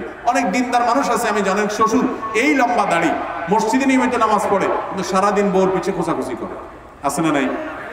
অনেক শাশুড়ি ইয়া লম্বা তসবিহ, ইয়া লম্বা জায়নামাজ, কিন্তু মাশাআল্লাহ বউর পিছনে লাগতে কোনো ত্রুটি করেন, ছেলের কান ভারী করে। মনে রাখবেন, অন্যের মেয়ের সাথে যে আচরণ করছেন, আপনার সন্তান সন্ততি তাদের সাথে এই আচরণ হয়তো বা করা হবে। এই জন্য আল্লাহকে ভয় করা উচিত। এবং জুলুম এটা ভয়ঙ্কর অপরাধ। স্বামী স্ত্রীর মধ্যে ভালোবাসা বৃদ্ধির কোনো আমল আছে কিনা? স্বামী স্ত্রীর মধ্যে ভালোবাসা বৃদ্ধির কোনো আমল আছে কিনা? আমল হলো ভাই, বেশি বেশি করে স্ত্রীরা স্বামীর মহব্বত পাওয়ার জন্য আমল হলো বেশি বেশি সেজে গুজে থাকবেন, ভালো ভালো নাস্তা পানি বানাবেন, ভালো ভালো তরকারি রান্না করে খাওয়াবেন, মহব্বত করবেন, কথা শুনবেন। আর স্বামীদের আমল হলো স্ত্রীকে বেশি বেশি হাদিয়া তোফা দিবেন, শাড়ি চুড়ি কিনে দিবেন, টাকা পয়সা দিবেন, তোফা দিবেন, ভালো ব্যবহার করবেন। এই আমল করলে ভালোবাসা এমনি তৈরি হয়ে যাবে। বুঝেন নাই? দুনিয়ার উল্টাপাল্টা করবেন আর আমার কাছে আমল চাইবেন যে একটা দোয়া পড়ে দিলে ওইটা একেবারে কারিশমার মতো কাজ হইয়া স্ত্রী আপনার বাধ্যগত হয়ে যাবে। এইরকম আমল আমার জানা। আল্লাহ তাআলা কোরআনে পুরুষদেরকে বলেছে, ওয়াশিরুহুন্না বিল মারুফ, তোমরা তোমাদের স্ত্রীদের সাথে সুন্দরভাবে বসবাস করো। এই জন্য যাদেরকে আল্লাহ স্বামী বানিয়েছে, খবরদার স্ত্রীদের সাথে সুন্দর আচরণ করবেন। ভুল ত্রুটি হলেও ক্ষমার চোখে দেখবেন। আম্মা জান আয়েশা রাদিয়াল্লাহু তাআলা আনহা বয়সে ছোট ছিলেন, তিনি অনেক সময় ওই যে আটার খামিরা বানায় রেখে হয়তো ভুলে যেতেন, কোনো দিকে চলে যেতেন, খোলা রেখে যেতেন। অনেক সময় এসে ওই যে ছাগল মুরগি এসে খেয়ে ফেলতো, দাওয়াজান খেয়ে ফেলতো।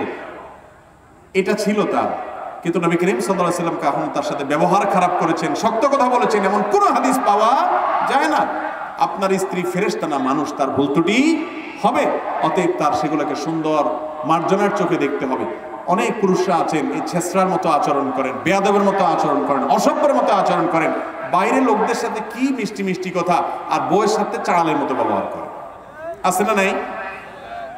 মহিলা কাস্টমার আসছে দোকানে, হ্যাঁ আপা আপা বলেন কি লাগবে কি না লাগবে, আপা বসে নেই, আপারে চেয়ার দাও, অস্থির আপার সাথে। আর বউয়ে ফোন দিছে, একটা বেশি দুইটা কথা বলছে, তোমার না বলছি এত বক বক করবো না, আমার কাস্টমার আছে সামনে, কি বলবো জলদি বলো। ঠিক না ভাই? ঠিক। অথচ সবচেয়ে সুন্দর ব্যবহার উপযুক্ত আপনার স্ত্রী, সবচেয়ে সুন্দর ব্যবহার পাওয়ার উপযুক্ত আপনার স্বামী। এই জন্য স্বামী স্ত্রী একে অন্যের হক যদি আদায় করেন, যে আমার হক সে আদায় না করলে সে আল্লাহর কাছে ধরা খাবে, আমার কোনো সে নাই, বাট আমি যেন আমার দিক থেকে সব ঠিকঠাক মতো করি, ইনশাআল্লাহ এটা করলে পারস্পরিক মহব্বত তৈরি হবে। আজকের দুনিয়া আপনাকে অধিকার সচেতন করবে, কর্তব্য সচেতন করবে না। ইসলাম আপনাকে অধিকার সচেতন হতে বলে, কর্তব্য সচেতন হতে বলে। আপনার দায়িত্ব কি সেটা দেখেন, আপনার প্রাপ্য কি সেটা যদি নাও হয়, আপনার গুনাহ তো অন্তত হবে না, আপনার দায়িত্বটা পালন করেন। এই জন্য দেখবেন এখন সব স্বামীরা অধিকার সচেতন, সব মহিলারাও অধিকার সচেতন, ভালো, অধিকার সচেতন ভালো, কিন্তু কর্তব্য সচেতন না। আমার কি করার আছে সেটা দেখে না। স্বামী স্ত্রীর হাদিস শোনায়, শুনছো হুজুর কি ওয়াজ করছে? হুজুর ওয়াজ করছে যে নবীজির হাদিসে বলছে আল্লাহর পরে কাউকে সেজদা দিলে আমাকে দেয়া লাগতো। চিন্তা করছো আমার ঠেলা কি? তুমি আমার সাথে যা তা ব্যবহার করো মিয়া। আবার বয়ে যায় স্বামীর হাদিস শোনায়, তুমি হাদিস এটা শুনছো ওইটা শুনো নাই? আম্মা জান আয়েশা খেলা দেখতে চাইছেন, নবীজি নিয়ে গেছেন, যতক্ষণ মনে চাইছে ততক্ষণ দেখাইছেন। এরপরে বলছেন ফাকদুরু কদরাল জারিয়াতিস সিন্নি আল হারিসাতি আলাল্লাহি আল হাদিসাতি আলাল্লাহি। ও দুনিয়ার পুরুষরা, তোমাদের এই কম বয়সী বউ থাকলে, তারা একটু বিনোদন প্রিয় থাকলে, তাদের বিনোদনের দিকে খেয়াল রাখিও, তাদের কদর করিও। নবীজি বলে আমাদের আয়েশা বলে গেছেন, তুমি এটা বুঝো নাই, অথচ মাইন্ডিড আমার ব্যাপারে হিসাব করে চলিও। এখন জামাইয়ের হাদিস বয়ে, বইয়ের হাদিস জামাই টানাটানি করে। উচিত ছিল যারটা সে দেখা। আল্লাহ তাআলা আমাদের সবাইকে দাম্পত্য জীবনে সুখী হওয়ার মতো আমল করার তৌফিক দান করুন। আপনি আপনার দায়িত্ব ঠিকমতো পালন করবেন, ভালোবাসা পাওয়ার চেষ্টা করবেন। স্বামী স্ত্রীর মধ্যকার ভালোবাসা যত ভালো হবে, তাদের তাকওয়া তত প্রগাঢ় হবে। পরকীয়া নামক অভিশাপ সমাজ থেকে দূর হবে। পরকীয়া কখন হয়? যখন স্বামী স্ত্রীর মধ্যে সম্পর্ক খারাপ থাকে। হিন্দুদের লাইব্রেরিতে কোরআন শরীফ, কায়দা, আমপারা বিক্রি করা হয়, এগুলো ক্রয় করা যাবে কিনা? কোনো অসুবিধা নেই। কোনো হিন্দু যদি বিক্রি করে এগুলো কেনাতে অসুবিধা নাই, যদি ভুলভাল কিছু না থাকে বা নিজেরা ছাপায় উল্টোপাল্টা কিছু না করে। সাধারণত আমাদের বাংলাদেশের প্রেক্ষাপটে সেটা হওয়ার সম্ভাবনা একেবারে ক্ষীণ, অতএব এগুলো কেনা যাবে, কোনো অসুবিধা নেই। অনেকে আগে নামাজ পড়তো, তারা বলে, অনেকে আগে নামাজ পড়তো, তারা বলে তুই তো এসব লাইনে নতুন, এগুলো অনেক আগেই কইরা আসছি বলে। আর সোশ্যাল মিডিয়াতে ইসলামিক টপিক শেয়ার দেওয়ার কাঠমোল্লা এবং সোয়াব এর উপাধি দেয় আমাকে। কি করবে একজন যুবক জানতে চাইছে। ভাই, এই অতি পণ্ডিতি করা মানুষ যারা, এই মানুষগুলো আমাদেরকে ঈমান হারা করে, আমাদেরকে দিন থেকে দূরে সরায়। আল্লাহ তাআলা এই সমস্ত খারাপ বন্ধু থেকে আমাদেরকে বেঁচে থাকার তৌফিক দান করুন। নামাজ পড়ে আসছে অনেক, সে এখন ছেড়ে দিছে, তার মানে কি? সে বেঈমান হয়ে গেছে হয়তোবা। এই জন্য সে আপনাকে মনে করছে কি আর হবে, আল্লাহর প্রতি যার ঈমান নাই সে হওয়া না হওয়ার কি বুঝবে? সে মৃত্যুর পরে তো বুঝবে যে তার এই কৃতকর্মের ফল ফসলকে। বিধায় সমস্ত খারাপ বন্ধু থেকে দূরে থাকতে হবে। এরপরে প্রশ্ন হলো, তসবিহ পড়ার বিধান কি? হাতের দ্বারায় নাকি তসবিহ দ্বারা? হাতের আঙ্গুলে তসবিহ গোনা করতে হবে নাকি তসবিহ দানা পাওয়া যায় যে সে মালা পাওয়া যায় সেগুলো ব্যবহার করা যাবে? এটা নিয়ে অনেক উলামায়ে কেরাম অনেকে বলেছেন যে তসবির এই মালা ব্যবহার করলে বেদাত হবে, আবার অনেক উলামা বলেছেন যে এটা ভালো, খারাপ কিছু নেই। এক্ষেত্রে মূলত যে হাদিসটি আমাদের লক্ষ্য রাখতে হবে তা হলো, নবী করিম সাল্লাল্লাহু আলাইহি ওয়াসাল্লাম হাতের আঙ্গুলে তিনি তাসবিহ গণনা করতেন। তিনি তাসবিহ গণনা করতেন কিসে? হাতের আঙ্গুলে। এবং এটা তার নিয়মিত আমল ছিল, তিনি আঙ্গুলেই তাসবিহ গণনা করতেন। এটাই সুন্নাহ এবং এটাই উত্তম। এবং তিনি মহিলাদেরকে একবার বলেছেন, ইয়া নিসা আল মুমিনাত মুমিনিন, হে মুমিনদের স্ত্রীগণ, নারীগণ, আলাইকুম বিত্তাসবিহ ওয়াত তাহলিল, তোমরা তাসবিহ তাহলিল করবা। এবং তিনি আরো বলেছেন যে তোমা ফাকিদনা আনামিলাকুম, তোমাদের আঙ্গুলের মাথাগুলোর সাথে এইভাবে আগদ করবা, অর্থাৎ এভাবে 1 2 3 যেটা 3 বার এভাবে গুনবা। কেন? ফাইন্নাহুন্না মাসউলাত, কারণ কিয়ামতের দিন এই আঙ্গুলগুলো সম্পর্কে আল্লাহ জিজ্ঞাসা করবেন, এগুলোর দিয়ে তাসবিহ করেছো কিনা, আল্লাহর জিকির করেছো কিনা, গুনেছো কিনা। অমস্তান্তেকাত, এবং কিয়ামত দিন এগুলো কথা বলবে, তোমার পক্ষে সাক্ষ্য দিবে। এই জন্য হাতের আঙ্গুলে তাসবিহ পড়া উত্তম, সুন্নাহ, ভালো। তবে উম্মুল মুমিনিনদের কেউ কেউ এবং সাহাবীদের আরো কেউ কেউ বিভিন্ন বিচি, খেজুর বিচি বা এটা সেটা, এগুলা দিয়ে তারা তাসবিহ গণনা করেছেন। নবী করিম সাল্লাল্লাহু আলাইহি ওয়াসাল্লাম দেখেছেন, তাদেরকে নিষেধ করেন নাই। এখান থেকে বোঝা যায় যে তাসবিহ দানা অথবা এই জাতীয় কোনো বিচি ইত্যাদি দিয়ে যদি গণনা করে কেউ, কোনো অসুবিধা নাই, জায়েজ হবে। এটাকে বেদাত না বলাটাই যৌক্তিক, এটা জায়েজ। তবে উত্তম হলো কি দিয়ে করা? হাতের কর দিয়ে করা, যেহেতু নবী সাল্লাল্লাহু আলাইহি ওয়াসাল্লাম এটা করতেন। এবং এই আঙ্গুলের কর সাক্ষ্য দিবে কিয়ামতের ময়দানে এবং কথা বলবে এবং জিজ্ঞাসিত হবে সে সম্পর্কে বলেছেন, এই জন্য এটা উত্তম। কিন্তু তাসবিহতে গণনা করা না জায়েজ নয়, সেটাও জায়েজ আছে। অনেকে আছেন তাসবিহকে আসলেই শো আপ করে, এভাবে দেখবেন যে লালাপ্পার মতো ঘুরাইতে থাকে। হ্যাঁ, অনেকে শুধু ধরে রাখে, অনেকে আসলে তাসবিহ পড়ে না, শুধু এরকম টানতে থাকে, অযথা শুধু শুধু টানতে থাকে, দেখছেন না? তো এটা করা অনুচিত এবং বেহুদা কাজ। কিন্তু তাসবিহতে তাসবিহ গণনা করা যাবে। ভাই, আরো কিছু প্রশ্ন আছে, কিন্তু রাত গভীর হয়ে গেছে। আমরা অনেক কথা বলেছি, এত কথা বলার আমার ইচ্ছা ছিল না। আমি মনে হচ্ছে আধা ঘন্টা কথা বলবো, বাট আলহামদুলিল্লাহ আপনারাও বসছেন মনোযোগ দিয়ে, আমারও দীর্ঘ সময় কথা বলার তৌফিক হয়েছে, অনেক কথা বলা হয়েছে। আমরা আজকে সারা মাহফিলে দিন থেকে রাত পর্যন্ত যত কথা আমরা শুনেছি, ও আরশে আজিমের মালিক আপনি আমাদের সবাইকে আমল করার তৌফিক দান করুন, বলুন আমিন। আল্লাহ এই মাহফিলের জন্য যারা টাকা দিয়ে, রাহমাতুল্লাহি ওয়া বারাকাতুহু।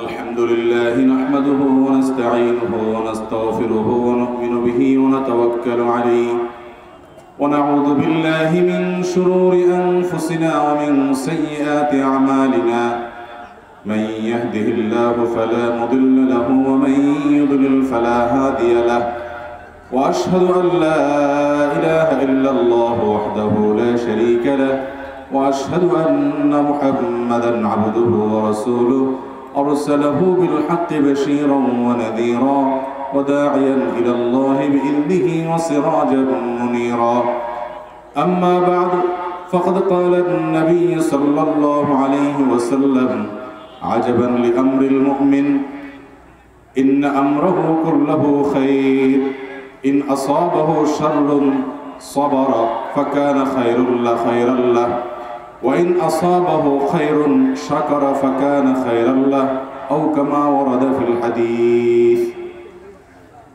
ঐতিহ্যবাহী ময়মনসিংহ জেলার ত্রিশাল থানার কানহর বৈলরের আল মাহদি ইসলামী সংঘ কর্তৃক আয়োজিত আজকের ইসলামী মহাসম্মেলনের সম্মানিত সভাপতি, উপস্থিত সম্মানিত উলামায়ে কেরাম এবং অত্র অঞ্চলের সম্মানিত মুরব্বিয়ানে কেরাম ও দূর দূরান্ত থেকে আগত আমার প্রাণপ্রিয় দিন দরদি ভাইয়েরা ও পর্দার আলের মা বোনেরা, দীর্ঘ সময় আপনারা আলোচনা শুনেছেন শেখ আব্দুল হাই মোহাম্মদ সাইফুল্লাহ হাফিজাহুল্লাহ, যারা আলোচনা থেকে আপনাদের ঈমান এবং তাকওয়ার খোরাক আপনারা পেয়েছেন। আমরা যা শুনলাম, জানলাম, বুঝলাম, আল্লাহ তাআলা সেগুলো অনুযায়ী আমাদের জীবনে আমল করার তৌফিক দান করুন। ওয়াজ মাহফিল শোনার পরের দিন যদি আমাদের রুটিনে কোনো পরিবর্তন হয়, আমাদের চিন্তাধারার মধ্যে যদি কোনো পরিবর্তন হয়, মাহফিল শেষে বাড়িতে ফেরার সময় যদি কোনো সংকল্প মনে মনে করে যেতে পারি যে আমি এই জায়গাটায় সংশোধন করব, আমি এই ভুল জায়গা থেকে ফিরে আসব, আমি আর এই অন্যায়টা করব না। উনি আলোচনায় মা বাবার কথা বলেছেন, মা বাবার সামনে আর কখনো জোরে কথা বলবো না, আমি অমুক খারাপ কাজটা আর করবো না, মাদকে আর আসক্ত হব না, অন্যায় কাজ করব না, আমি ধূমপান করব না, আমি নামাজ ছাড়বো না।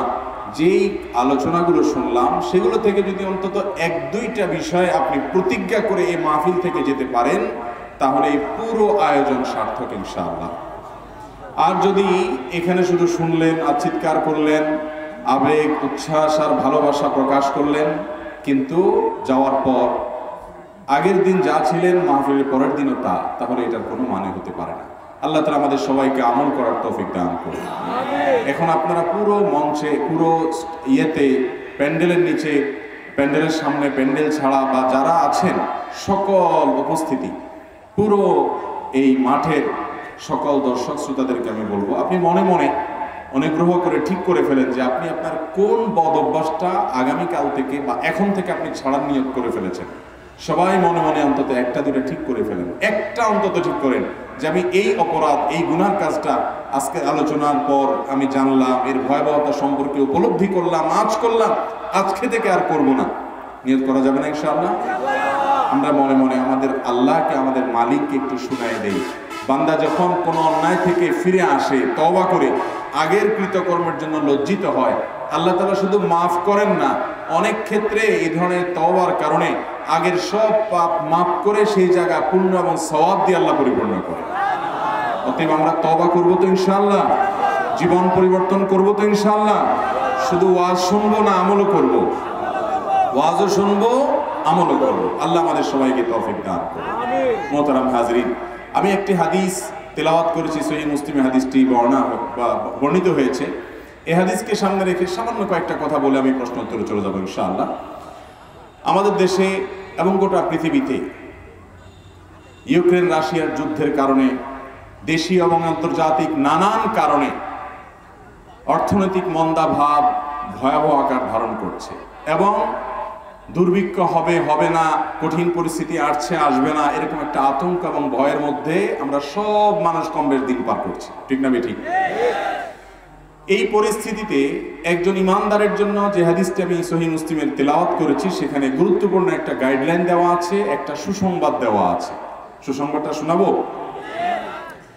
প্রথম কথা হলো, যেই কোনো পরিস্থিতিতে ইমানদার পরিপূর্ণভাবে আল্লাহর উপর ভরসা করবে। যার ভিতর ঈমান নাই, সে কোনো কঠিন পরিস্থিতি আসলে ও স্যাড, ব্যাড, আমার সব হারায় গেল, শেষ হয়ে গেল, হাহুতাশ করবে। কিন্তু ঈমানদার কি করবে? আল্লাহর উপর ভরসা করবে। ঈমানদারের অবস্থা হলো হাতির মতো। বাংলায় একটা কথা আছে না, যে হাতি মরলেও লাভ, বাঁচলেও। ঠিক একইভাবে ঈমানদারের জীবনে যদি সুসময় আসে সেটাও তার জন্য ভালো, যদি দুঃসময় আসে সেটাও। তবে আমরা আল্লাহর কাছে সুসময় চাইবো, দুঃসময় চাইবো না। নবী করিম সাল্লাল্লাহু আলাইহি সাল্লাম আল্লাহর কাছে বলেছেন, আল্লাহ আপনি যদি আমাকে কষ্ট দেন, দুঃখ দেন, তো এটার মধ্যে আমার জন্য কল্যাণ আছে, আমি সওয়াব পাবো সবর করে। আর যদি আপনি আমাকে শান্তিতে রাখেন, সুখে রাখেন, বিপদ আপদ না দেন, সেটা তো নিয়ামত বটেই। তবে আমি আপনার এই আফিয়ত এবং সুখ শান্তির নিয়ামতটা আপনার কাছে বেশি প্রত্যাশা করি, কারণ এটা আমার জন্য সহজ। অতএব আমরা আল্লাহর কাছে সুখ সমৃদ্ধি চাই। মোহতারাম হাজিরিন, মানুষের জীবনে অভাব অনটন, কঠিন সময়, দুঃসময়, খাদ্যের অভাব, দুর্ভিক্ষ, এগুলো সবগুলো আল্লাহ রাব্বুল আলামিনের নিয়মিত রুটিন যে কাজ আছে তার অংশ। কোরআনে কারীমে আল্লাহ রাব্বুল আলামিন বলেছেন, ওয়ালানাবলুওয়ান্নাকুম বিশাইইম মিনাল খাউফ ওয়াল জু' ওয়া নাকসিম মিনাল আমওয়াল ওয়াল আনফুস ওয়াস সামারাত। মানুষকে ভয় দেখিয়ে, বিভিন্ন রকমের ভয়ের পরিবেশ সৃষ্টি করে আমি পরীক্ষা নেই যে কে এই পরিস্থিতিতে তার মানসিকতা কি থাকে, কে আল্লাহর উপর ভরসা করে আর কে হতাশ হয়ে আল্লাহর উপরে ভরসা হারিয়ে সে ঈমান হারা হয়। আল্লাহ তাআলা খাদ্যের অনটন দিয়ে, খাদ্যের অভাব দিয়ে, দুর্ভিক্ষ দিয়ে, অভাব অনটন দিয়ে পরীক্ষা করেন বান্দাকে। ভাইরা আমার, আমরা যে দুর্ভিক্ষের ভয়ে সবাই তটস্থ হয়ে যাচ্ছি, সবাই জিনিসপত্র কিনে বাসাবাড়ি ভরে ফেলানোর প্ল্যান পরিকল্পনা করছি, সামনে কিভাবে দিন চলবো সেই চিন্তায় আমরা শুকিয়ে যাচ্ছি। আমাদের জানা থাকা উচিত, আমাদের নবী করিম সাল্লাল্লাহু আলাইহি সাল্লাম মক্কায় মুশরিকদের অবরোধের কারণে তিনটি বছর বা তার চাইতে অধিক সময় সপরিবারে সাহাবীদেরকে নিয়ে নির্মমভাবে দিনাতিপাত করেছেন। শুধু দুর্ভিক্ষ নয়, তাদের সাথে সবাই বয়কট করেছে। এমন কঠিন পরিস্থিতিতে তাদের খাদ্যের কোনো ব্যবস্থা ছিল না, কেউ তাদের সাথে ভালো করে কথা বলতো না, কোনো লেনদেন করতো না। সেই সময় পার করে তারা পরবর্তীতে এই পৃথিবী শাসন করেছেন না করেন নাই? তাহলে ইন্না মাআল উসরি ইউসরা, মানুষকে আল্লাহ রাব্বুল আলামিন কঠিন সময়ের পরে আবার সুসময় দেন, শুধু পরীক্ষা নেন এবং সময়টা পার করার অপেক্ষা। মুহতারাম হাজরিন, যে হাদিসটা আমি পড়েছি, হাদিসের অর্থ হলো নবী করিম সাল্লাল্লাহু আলাইহি সাল্লাম বলেছেন, আজাবান লি আমরিল মুমিন, ইমানদারের পুরো বিষয়টা, পুরো চ্যাপ্টারটা, পুরো লাইফটাই বেশ পিকুলিয়ার, অদ্ভুত, আশ্চর্যজনক। ইন্না আমরাহু কুল্লাহু খায়র, ইমানদারের জীবনের সবকিছুতেই কল্যাণ আর কল্যাণ, কোনো কিছুতেই অকল্যাণ নাই। ইন আসাবাহু খায়রুন শাকারা ফাকানা খায়রাল্লাহ, ইমানদারের জীবনে যদি ভালো কিছু হয়, টাকা পয়সা আসে, ব্যবসাটা ভালো হয়, তাহলে সে আল্লাহর কাছে শুকর আদায় করে, সিজদায় লুটিয়ে পড়ে, কৃতজ্ঞতা আল্লাহর আদায় করে এবং এর জন্য সকল প্রকার প্রশংসা আল্লাহর দিকে সম্বন্ধ করে যে আল্লাহই দিয়েছেন। তো একদিকে নেয়ামত পেল, আবার শুকর আদায় করে, আল্লাহর কৃতজ্ঞতা আদায় করে সওয়াব পেল। তাহলে নেয়ামতও পাইলে সওয়াবও পেল। ওয়াইন আসাবাহু শাররুন, আর যদি ইমানদারের কখনো দুঃসময় আসে, খারাপ সময় আসে, ব্যবসাটা ভালো না যায়, অনবরত লস করতে থাকে, বিপদ আসতে থাকে, রোগ সারে না, একটার পর একটা বিপদ লেগেই থাকে, এ ধরনের বিপদ মুসিবত যখন হয়, সবরা, যেহেতু সে ইমানদার, এই জন্য সে সবর করে, ধৈর্য ধারণ করে, আল্লাহর উপরে আস্থা রাখে, আল্লাহর উপরে তাওয়াক্কুল করে, ভরসা করে, আস্থা হারায় না, এবং সে জানে আল্লাহ আমাকে পরীক্ষা করছেন। এই জন্য সে আল্লাহর উপরে পরিপূর্ণভাবে ন্যস্ত করে ফেলে যে আল্লাহ আমাকে যদি কষ্ট দেন, বিপদ দেন, নিশ্চয়ই এই কষ্টের বিনিময়ে আমার জন্য অনেক ভালো কিছু তিনি রেখেছেন, তিনি সবর করেন। তাহলে কষ্ট করে বিপদে পড়ে সে যে কষ্ট করলো, এর পাশাপাশি সবরের বিনিময়ে কানা খায়রাল্লাহ, তার আল্লাহর তরফ থেকে প্রভূত কল্যাণ আসে। কোরআনে আল্লাহ বলেছেন, ইন্নামা ইউওয়াফাস সাবিরুনা আজরাহুম বিগাইরি হিসাব, যারা ধৈর্যশীল তাদেরকে আল্লাহ রাব্বুল আলামিন হিসাব ছাড়া দিবেন, বিনা হিসাবে। কিয়ামতের ময়দানে আল্লাহর কাছ থেকে হিসাব করে করে পাইয়া জান্নাত পাওয়া লাগবে না ভাইরা আমার। বিনা হিসাবে, হিসাব ছাড়া, কোনো হিসাব নিকাশ নাই, যাও তোমাকে দিয়ে দিলাম, এই পদ্ধতি ছাড়া আল্লাহর কাছ থেকে জান্নাত লাভ করা বড় কঠিন। আর এই পদ্ধতি পাওয়ার একমাত্র আমল হলো সবর করা। এই সবরের আজ বড় অভাব। এই যে অভাব অনটন হবে, এই টেনশনে অনেকে শুকিয়ে যাচ্ছেন, অনেকে খাওয়া দাওয়া বন্ধ করে দিচ্ছেন, অনেকে প্রয়োজনীয় কাজ খরচ করছেন না, অনেকে চাউল জমা করে বাসায় বোকা ধরে শেষ করে ফেলবেন পরিকল্পনা করছেন, কারণ তিনি অস্থির হয়ে যাচ্ছেন। মনে রাখবেন, আল্লাহ যদি আমাদেরকে পরীক্ষা নেয়, আমরা কি আল্লাহর পরিমাণ হারিয়ে ফেলবো? আজ পৃথিবী যে জায়গায় দাঁড়িয়ে আছে, আজ থেকে 200 বছর আগে সেই জায়গায় ছিল না। আমাদের দেশের কথা যদি বলি, আজ বিভিন্ন দেশ থেকে বিভিন্ন পণ্য আমদানি হচ্ছে, এগুলো আমরা ভোগ করছি, ব্যবহার করছি। 100 বছর আগেও এত সহজে, এত বিপুল পরিমাণ আমদানি নির্ভর আমরা ছিলাম না। তখন আমাদের দেশে মানুষ বেঁচেছে না মরে গেছে সব? অতএব যদি পৃথিবীর সকল সিস্টেম কোলাপস করে, তারপরেও আল্লাহ রাব্বুল আলামিন কোরআনে যে বলেছেন, ওয়ামা মিন দাব্বাতিন, পৃথিবীর কোনো প্রাণী নাই ইল্লা আলাল্লাহি রিজকুহা, তবে প্রত্যেকের রিজিকের দায়িত্ব আল্লাহ তাআলা নিয়েছেন। এই আয়াতের পরিমাণ আছে না নাই? অতএব ইমানদার কখনো বিমর্ষ হয়ে, ডিপ্রেশনে পড়ে নিজেকে শেষ করে দিবে, হাউতাশ করবে, অস্থির হবে এবং আশাহত হবে, এটা ইমানদারকে কখনো শোভা পায় না। মোহতারাম হাজরিন, অতএব ইমানদার যদি কঠিন পরিস্থিতিতে পড়ে, তার জন্য সে প্রস্তুত থাকবে। আল্লাহ যদি আমাকে না খাইয়ে রাখেন, আলহামদুলিল্লাহ, আমি আল্লাহর শিফায় সালায় শতভাগ সন্তুষ্ট আছি। ইমানদার তো এরকম থাকবে যে গাছের পাতা খেয়েও থাকতে পারবে, সাধারণ শাকসবজি খেয়েও থাকতে পারবে, আবার ইমানদার খুব ভালো ভালো খাবার খেয়েও থাকতে পারবে। সর্বাবস্থায় সেই ইমানের উপর অটল থাকবে। আপনার আমার প্রিয় নবী সাল্লাল্লাহু আলাইহি সাল্লাম, তার কাছে অঢেল সম্পদ এক সময় এসেছে মদিনাতে, তখনও তিনি চাটার উপরে শুয়েছিলেন, তার শরীরে দাগ পড়ে গেছে, সাহাবী দেখে মায়া করে আদর করে নবী সাল্লাল্লাহু আলাইহি সাল্লামের পিঠে দাগ পড়ে গেছে চাটাইয়ের উপর শোয়ার কারণে।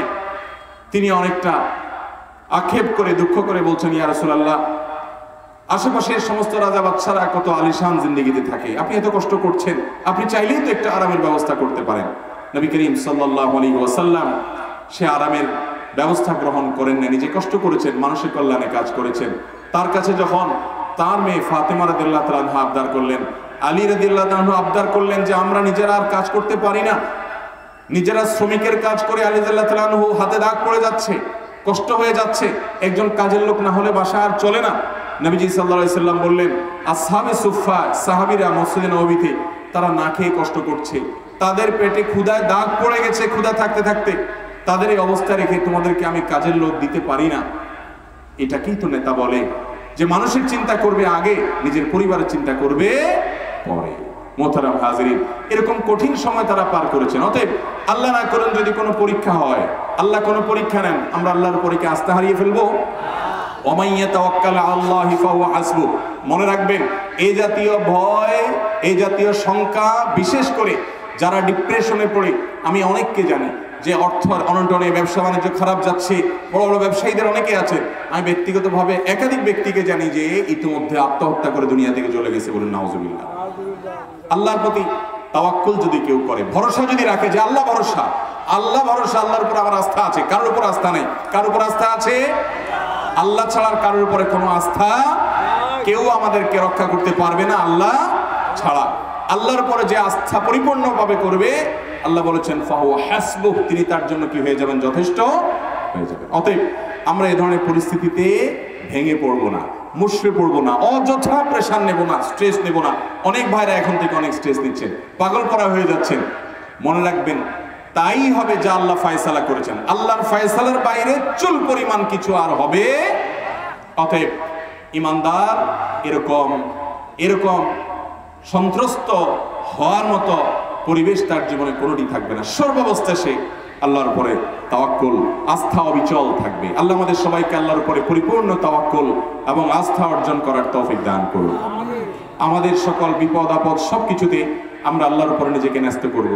নিজের পাপ, নিজের অপরাধ নিয়ে হিসাব করব যে আমার কোনো পাপের কারণে আল্লাহ না জানে আমাকে কোনো পরীক্ষা ফেলেন, না জানে আমাকে কোনো শাস্তি দেন, কখনো কোনো বিপদ আসলে আমারই হাতের কামাই, আমার এই ত্রুটির কারণে হয়েছে। অতএব গণ তওবা করতে হবে, গণ ইস্তেগফার করতে হবে এবং আল্লাহর কাছে ক্ষমা চাইতে হবে। আল্লাহ তাআলা আমাদের সবাইকে আমল করার তৌফিক দান করুন। মোহতারাম হাজরিন, অনেকগুলো প্রশ্ন আপনাদের আসছে, আমি জানি না কতগুলো উত্তর দিতে পারবো, শুধু সংক্ষেপে একটা বার্তা আমি দিলাম, এরপর আপনাদের প্রশ্ন উত্তরে আমি চলে যাচ্ছি খুব দ্রুত। কেমন এমন ভাইরা কেউ উঠাউঠি করেন না, বসে যান। বিসমিল্লাহ। প্রথম প্রশ্ন, আমার বিবাহিত স্ত্রীর সাথে বিয়ের আগে অবৈধ সম্পর্ক ছিল, এখন আল্লাহর কাছে কিভাবে ক্ষমা চাইব? যদি কোনো ভাই নিজের স্ত্রীর সাথে বিয়ের আগে বা অন্য কোনো মেয়ের সাথে বিয়ের আগে হারাম সম্পর্ক করে থাকেন, তাহলে তাকে তওবায়ে নাসুহা করতে হবে। কি তওবা করতে হবে ভাই? তওবায়ে নাসুহা মানে হলো খাঁটি তওবা। এমন তওবা করতে হবে যেই তওবাটা সে কখনো ভঙ্গ করবে না। আল্লাহ তাআলার কাছে লজ্জিত হয়ে, অনুতপ্ত হয়ে, নিজেকে ভৎসনা করে ক্ষমা চাইতে হবে। আল্লাহ তাআলা ক্ষমা চাওয়াকে এত ভালোবাসেন যে বান্দা যখন পাপ করার পর লজ্জিত হয়ে চোখের পানি ফেলে দেয়, অনুতপ্ত হয়, আল্লাহর দেওয়া অক্সিজেন গ্রহণ করছি, আল্লাহর দেয়া নেয়ামত দিয়ে বেঁচে আছি, সে আল্লাহর নাফরমানি করলাম, আল্লাহর কাছে আমাকে যেতে হবে, তার নাফরমানি করলাম, কিভাবে তার পাশে দাঁড়াবো, তার সামনে দাঁড়াবো?